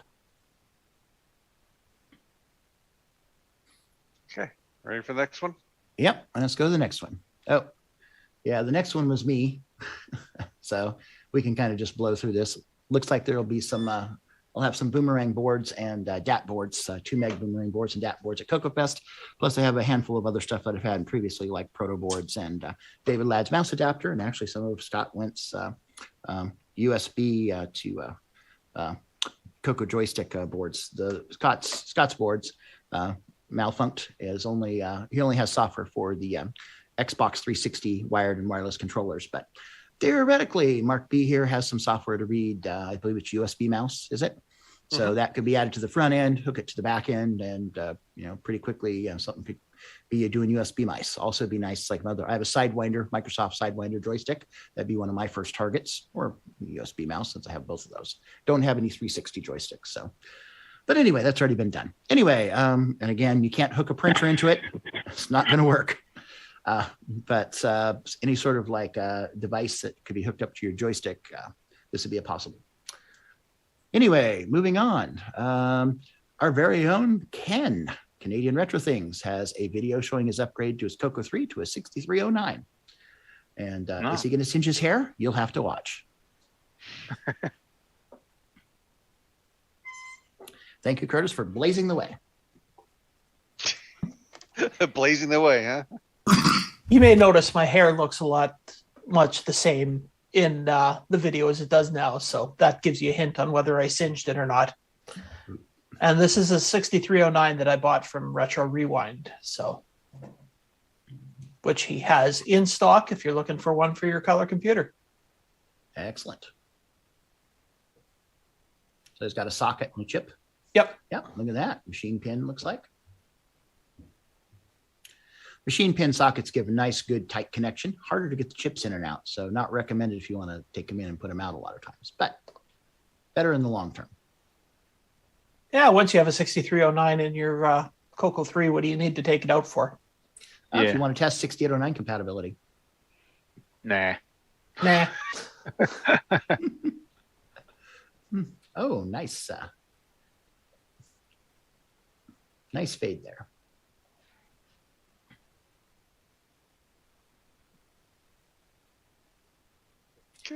So what technique did you use to get your old CPU out? I ended up having to cut the clip the leads, clip the leads, because I got a good portion of them nicely desoldered, but then a couple of the pads started lifting. So I said, screw this, cut. There. Just to be safe. I'd rather wreck the cheap chip than the expensive board. Yeah, there are plenty of MC68 B09s out there, or C09s to replace it. Honestly, to pull a CPU, you need a desolderer that's heating while it's sucking. Yeah. There's nothing less will do. And I don't second that. I don't have the fancy tools yet. I didn't burn my hair, so now I can invest in better tools. And when it's done, I run some OS 9, basic 09 stuff to test to compare the speed between the 6809 compatibility mode and the 6309 native mode. So, also should put a plug in here for Nitrous 9. Very nice that Curtis and Bill Noble, another one of the original authors of Nitrous 9. Well, converters, creators. Basically, they've been going through and optimizing a lot of stuff within Nitrous 9 itself, but also a lot of the games. So when you get one of the Nitrous 9 images you download, even on the 6809, there's a lot of speed improvements. Things just work quicker. I was amazed between, beta 5 and beta 6, how fast things loaded. They optimized the loading. It loads in half the time. It's like, whoa, wasn't expecting that, and that's with the same processor. So, and of course, if you have a 6309, it runs even better. Yep. So yeah, the speed test was just doing a bunch of random math over and over and over again to see which would go faster, and So using 6309 basic ended up being just right on spec faster. Cool.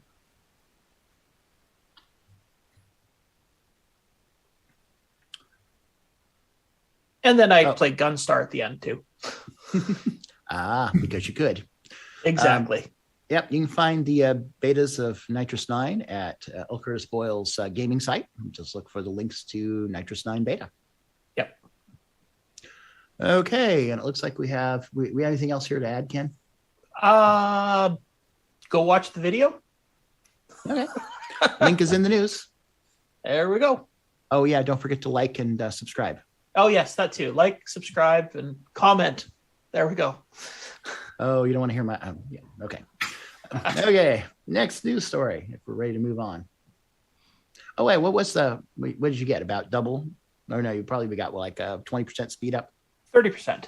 29.1%, I think it was. Okay, yeah, that's about right. Sounds about right. Optimize stuff in 6309 and such. Yeah. Okay, and our last regular news story for the CoCo. Alderson Retro Computing on YouTube featured a recently retired programmer getting back to his CoCo roots. So far, he has 3 video shorts on the MC10, the CoCo 3, and the CoCo Pi. And setting up his CoCo STC with the CoCo 3. Anyway, there is the channel. Our news for the file for the day has the link directly to it. If you want to go check it out on our Discord under the news stories. And you can go watch these yourself. And glad to see another CoCo faithful return to the fold. Okay. That's all I've got queued up. Do you have the dragon? Okay. We've got the MC10 stuff, which we already covered in the game stuff. And then we got a couple of dragon stories here. Okay. We got one for the Facebook Dragon group. Last week's story, Adrian Sinclair working on full-size posters of the Dragon game artwork. He has received his Lunar Rover poster, which is basically 60 by 40 centimeters. Wow.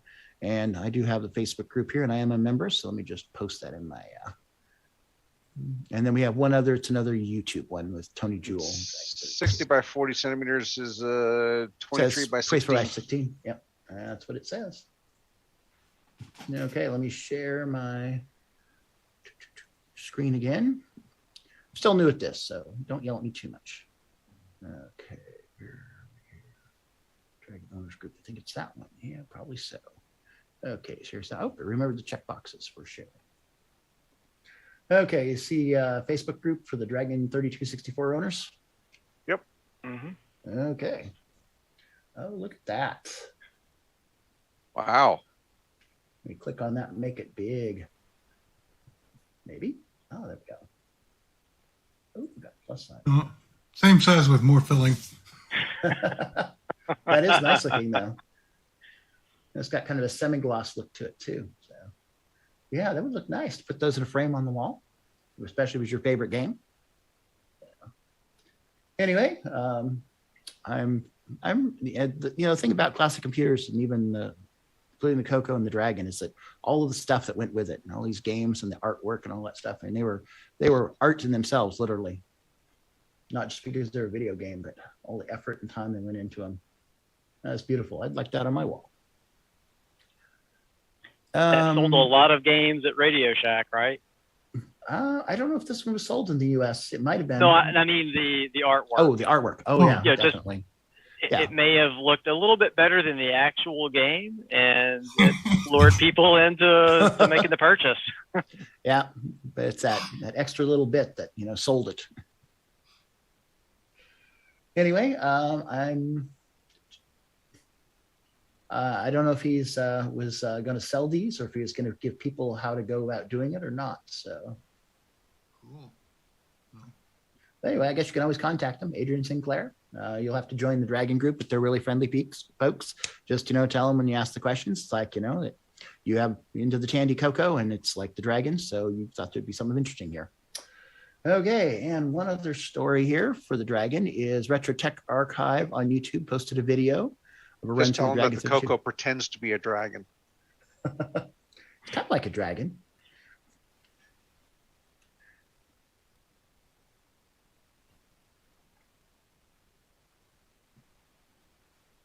That case looks familiar.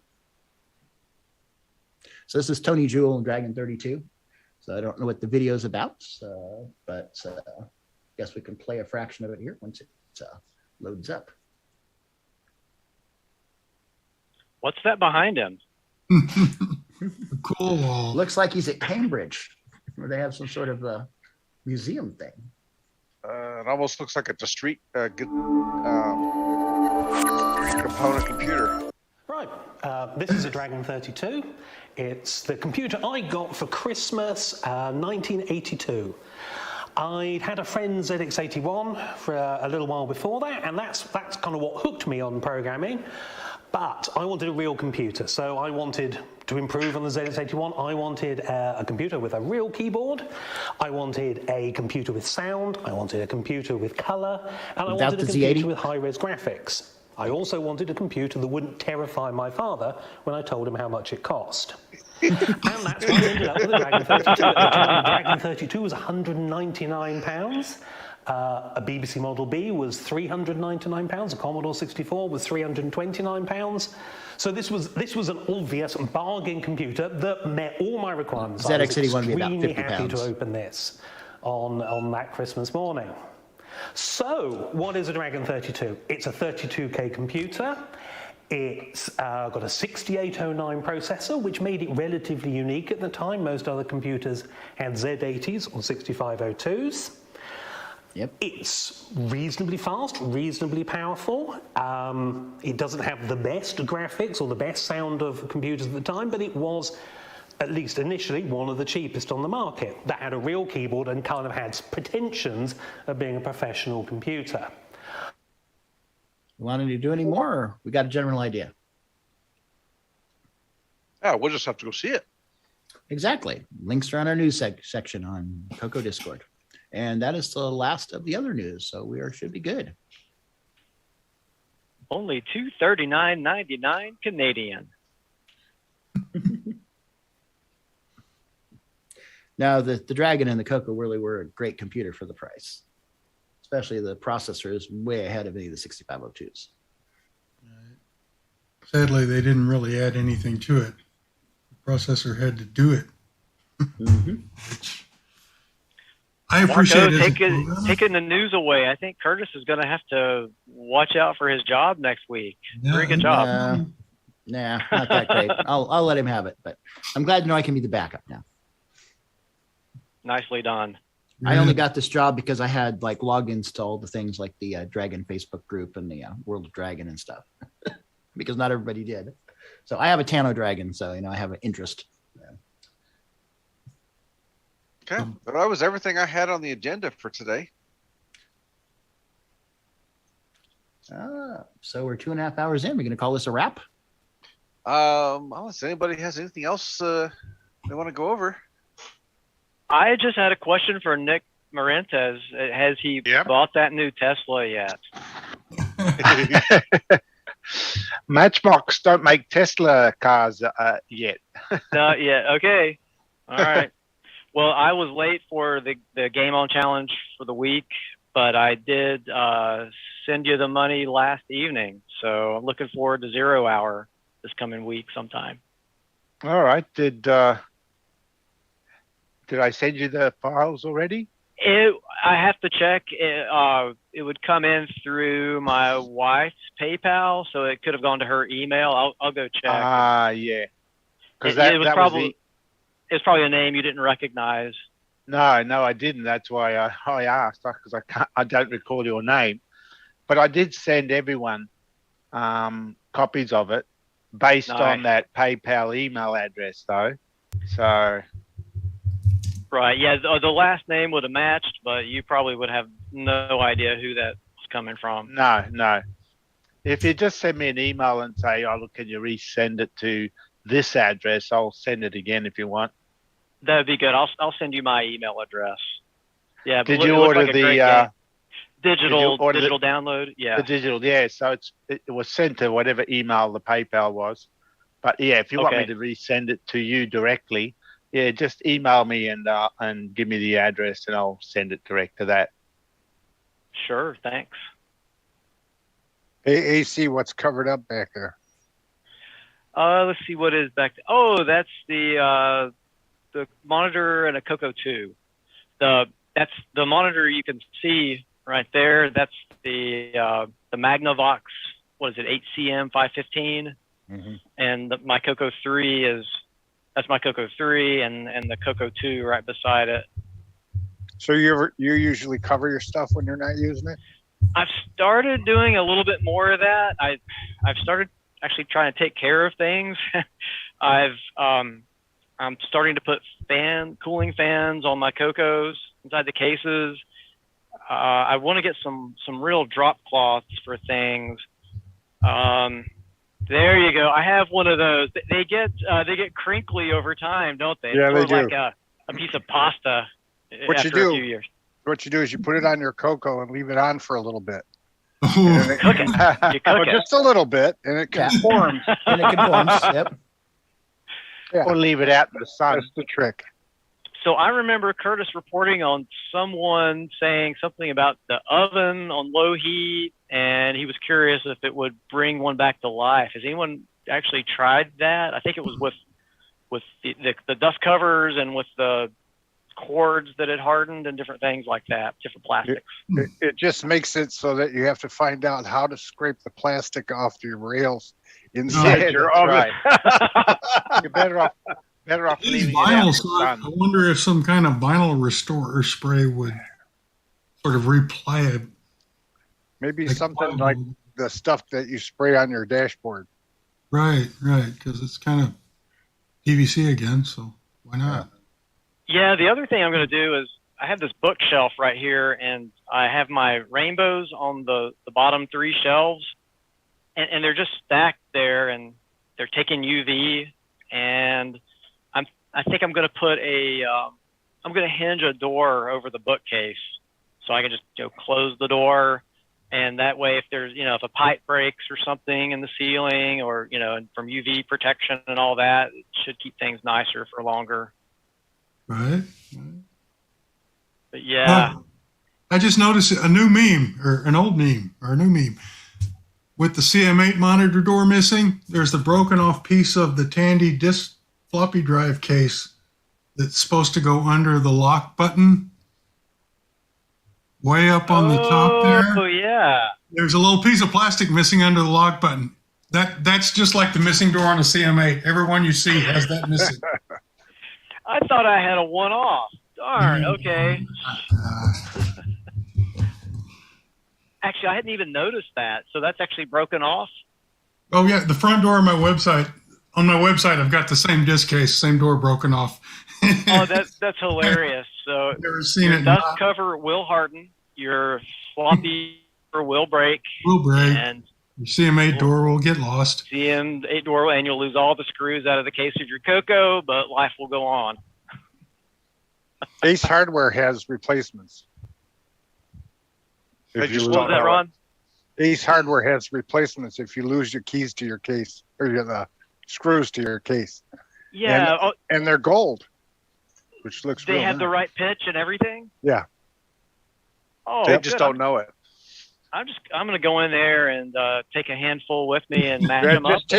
you take a tall one and a short one and make sure you can match them. That's all. And Oh, yeah. the ones I got were gold plated, or I don't know, maybe they were.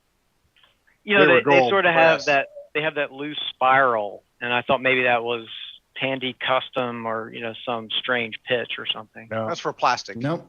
They're common. Okay. Is that what's that multi-pack you got there, Ron? Where? Is it a Tandy one just behind you me? there? Yeah, that's To a your left. This one? Is that a normal Tandy multi-pack? Yeah. It's a newer just model, white. the 3124. No, it's the older one actually. Oh, is it the older one? Okay. Yeah, because Oh, 30, Okay, is it a spray painted one? It just looks square. no, it's white. it's just the angle. It's white. It's brightly lit, so you There don't. are there are white ones and there are silver ones.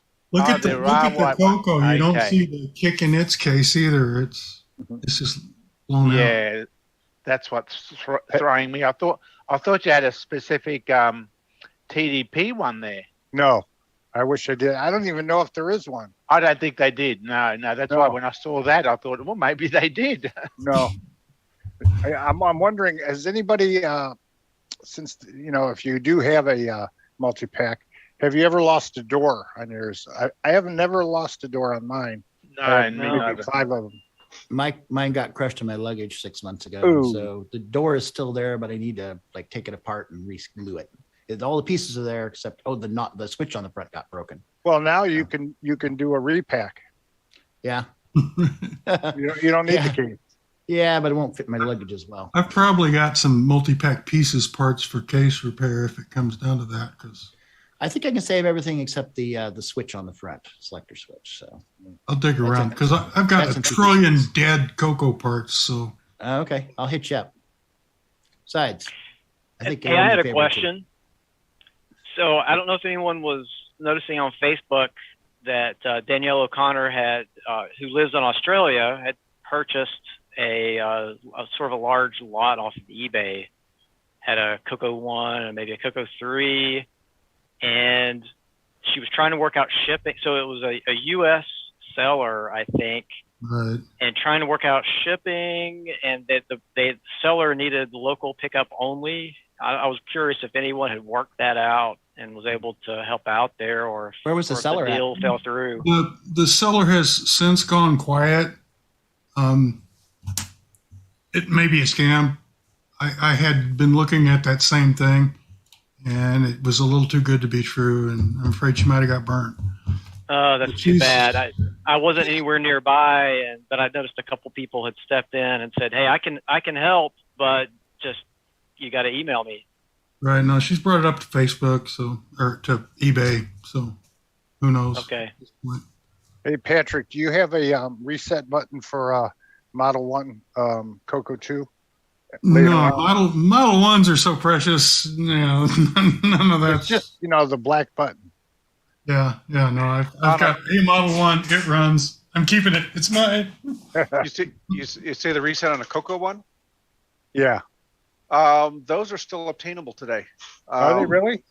It's I've got the information on it. It's a C and K, and I've got the series, what series it is, and they also have the little caps.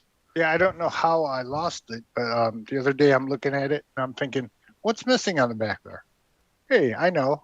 And it's impossible to get your finger in that little hole if there's no button there. Yeah, I've replaced the power switch on my CoCo 1. Yeah. And the reset switch is just another switch in that same series. So are the buttons the same, do you think? The caps should be the same. So you buy the switch and you get the cap. Well, it's a separate piece. So James, I'm trying to think. Mauser, I think, had them. The caps is sold separately from the switch, and the switch you get them in different configurations. Like the power switch is one type, and then the reset switch is another type. But so it has to do with the throws they have, right? Yeah, the number of contacts, whether it's momentary or latching. Most often, though, what happens is on the end of the switch that the cap slips onto is what breaks off, and the stud ends up staying in the cap. Ooh. So this one you have to replace the whole switch. Well, this one you can still see the stud sticking out. It's like a light blue or something. It's got to stick out way past the cover, though. Oh. If it's below the cover, then it's broke off. Oh, okay. It's broke off in there, but yeah, I've got I did the research on it, and I've got somewhere in my pile of paperwork, I've got the spec sheets on the switch. Well, if you think of it, shoot me a messenger text or whatever. I'd be interested too. What's that? I'd be interested too. There's these little bits and pieces like the screw part numbers, or the case, and this sort of stuff. It'd be nice to stick them in CoCopedia or something, so people could find them. Mr. Euland just said that he had all kinds of CoCo pieces and parts. Well, right. But I just happened to pick one that you ain't never got. And we all learned something, so it worked out. Yeah. What else you got, Mr. Euland? Well, because back in the day I used to fix and repair CoCo 2s, CoCo 3s, multi-pads. So I've got a pile of cases. I've got power supply transformers, just stuff that wasn't particularly valuable at the time that I threw in storage. And so now I'm just putting it all back together. I got a big box of CoCo 3 motherboards that are junk at the time, but now some of them should be fixable because they're worth more now than they were back then. So I don't really know what I got. But if people need specific parts, I'll go look and, You mean somebody learned how to take the CPU out on those boards and then botched it maybe, or? Well, and I've got one board where the poor guy heard that the gimme just came, you could pry the gimme out. Oh. He didn't realize that Pried the socket off the board. The socket. So I've got a CoCo 3 motherboard with the tops, all the gimme traces ripped off. That, so I'm going to call that, well, I got a salt and I got a regulator and I got So he's never heard about these PLCC extractor tools. Right. That would have been good. Yeah. So the Switch is the C&K F series. And you get the whole spec sheet and configure up a switch as you need, and the key switch or the buttons are available separately. Wow, 40-year-old machine and you can get a part. It's the F2 switch, FO2 switch. It's not the switch. The keycap is what matches the CoCo 1, the round one. But yeah, I'll shoot you over the particular part number. Okay, you know what I was that thinking? I'd used. Maybe that when I clean the floor, that I'll find it somewhere rolled around, in the corner. So. Yeah, it'll probably broke off, so you gotta replace the It switch. could happen. Yeah. You'll have to move, Ron, to ever dig that. Yeah, I deep, know. though, right? I know. I don't know. I'm in the garage now, and I gotta move my crap so I can get to the air filter, which is going to be a pain. Well, Mark, you moved. Did you ever find anything that you were looking for? Me?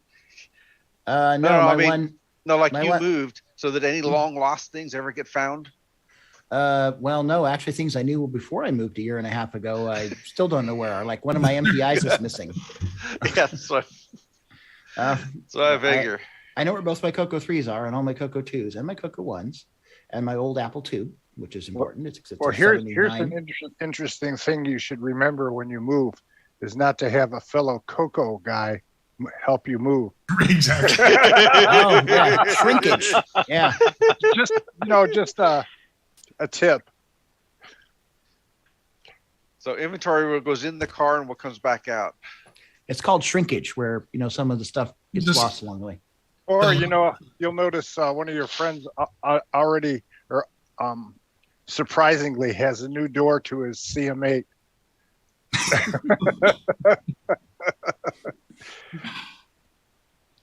Okay. Mark. Which one? Mark B. Marco. Yeah, you, Mark. Marco. Marco. Oh, okay. Here. Underholzer. Yeah, me. The DAT boards you have, do you know if they work on a 2 megabyte triad board? That's a good question. They should because they basically add the extra addressing lines. I don't know for sure. I'll have to look and see. I've got a 2 megabyte board, but I need a DAT board. DAT board in order to make it work.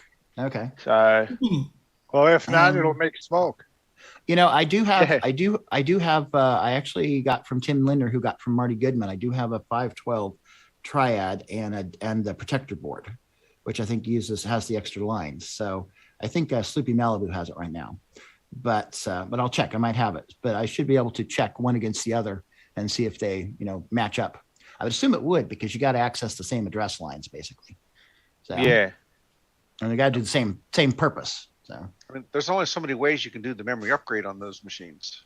Well, and again, the extra addressing lines. So yeah, you're feeding a couple extra lines over, right? Yeah, exactly. And I know, like on the Boomerang, it doesn't matter which way you put it on there because it doesn't matter. The banks don't have to literally be in order in the 2 megabyte memory.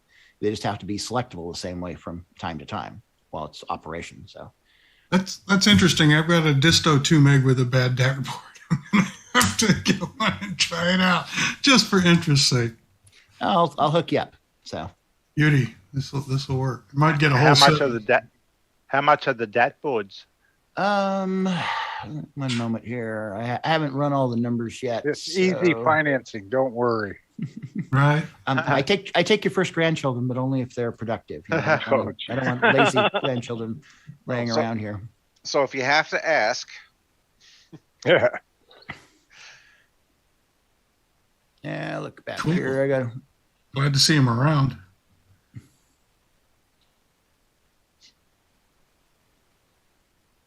So I haven't run all the numbers yet, but I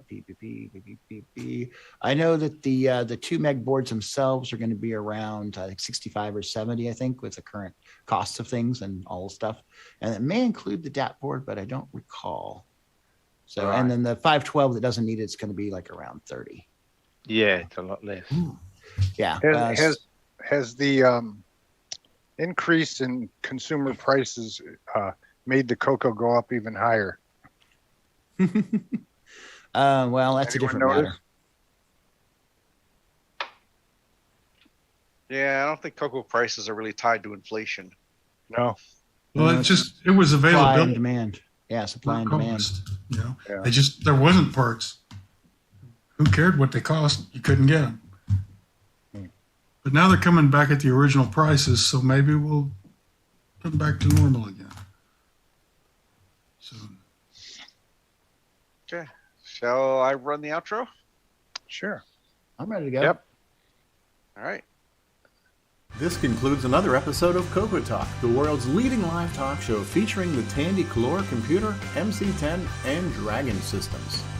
For all things CoCoTALK, visit us on the web at CoCoTalk.live. We'd love to hear from you. Send feedback, suggestions, even segments via email to CoCoTalk@CoCoTalk.live. Consider supporting the show with a purchase of merchandise from our retro swag shop at 8bit256.com. If you'd like to become a patron of the show, click on the Patreon link on our website, CoCoTalk.live. CoCoTalk would not exist without the community, its cast, crew, and contributors. Thanks go to Alan Murphy, Amigos Retro Gaming, Bill Noble, Brian Joyce, Brian Weaver, Curtis Boyle, D. Bruce Moore, Danny O'Connor, David Ladd, Eric Canales, George Jansen, Grant Leedy, James Diffendapper, Jason Reichert, Jim Brain, Ken Reichert, Ken Waters, Mark Bosley, Mark Overholzer, Mikey Furman, Mr. Dave 6309, Nick Marentes, Nick Marotta, Nick Marotta, Nick Marotta, Paul Fiscarelli, Richard Lorbieski, Rick Adams, Rick Euland, Rob Inman, Ron Delvaux, Samuel Gimes, Sloopy Malibu, Steve Bjork, Terry Steggy, Tom C., and many, many more. Please help support the CoCo community. A list of various contributors and resources are available at imacoconut.com. That's IMACOCONUT.com. The original CoCoTalk theme song is copyright 2008 by D. Bruce Moore and Greg Sheeler. The new CoCoTalk theme song is copyright 2020 by D. Bruce Moore. Both are mixed, mastered, and produced by D. Bruce Moore. CoCo forever!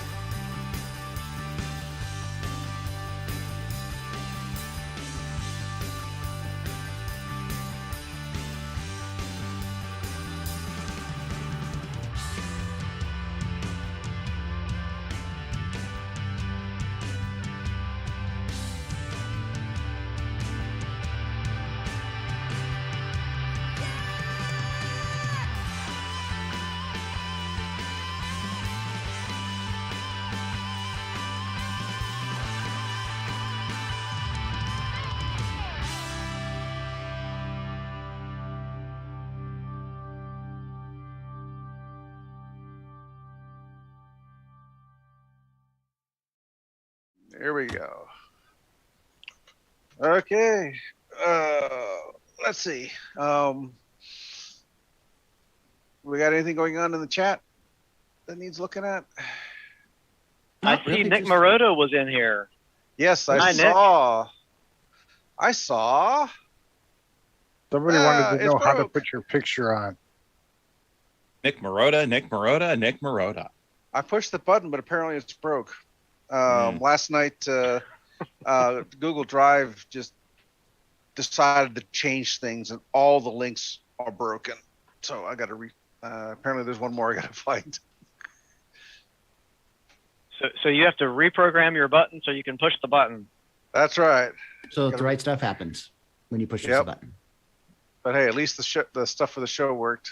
Well, as well as it always does. As always. All right, is that it? Yep. Okay. Yep. Okay. Push Well, the button, Frank. Goodbye. Say goodbye. Bye, everybody. Bye. Come back next week. Sayonara. Only 2 weeks left for CoCo Fest.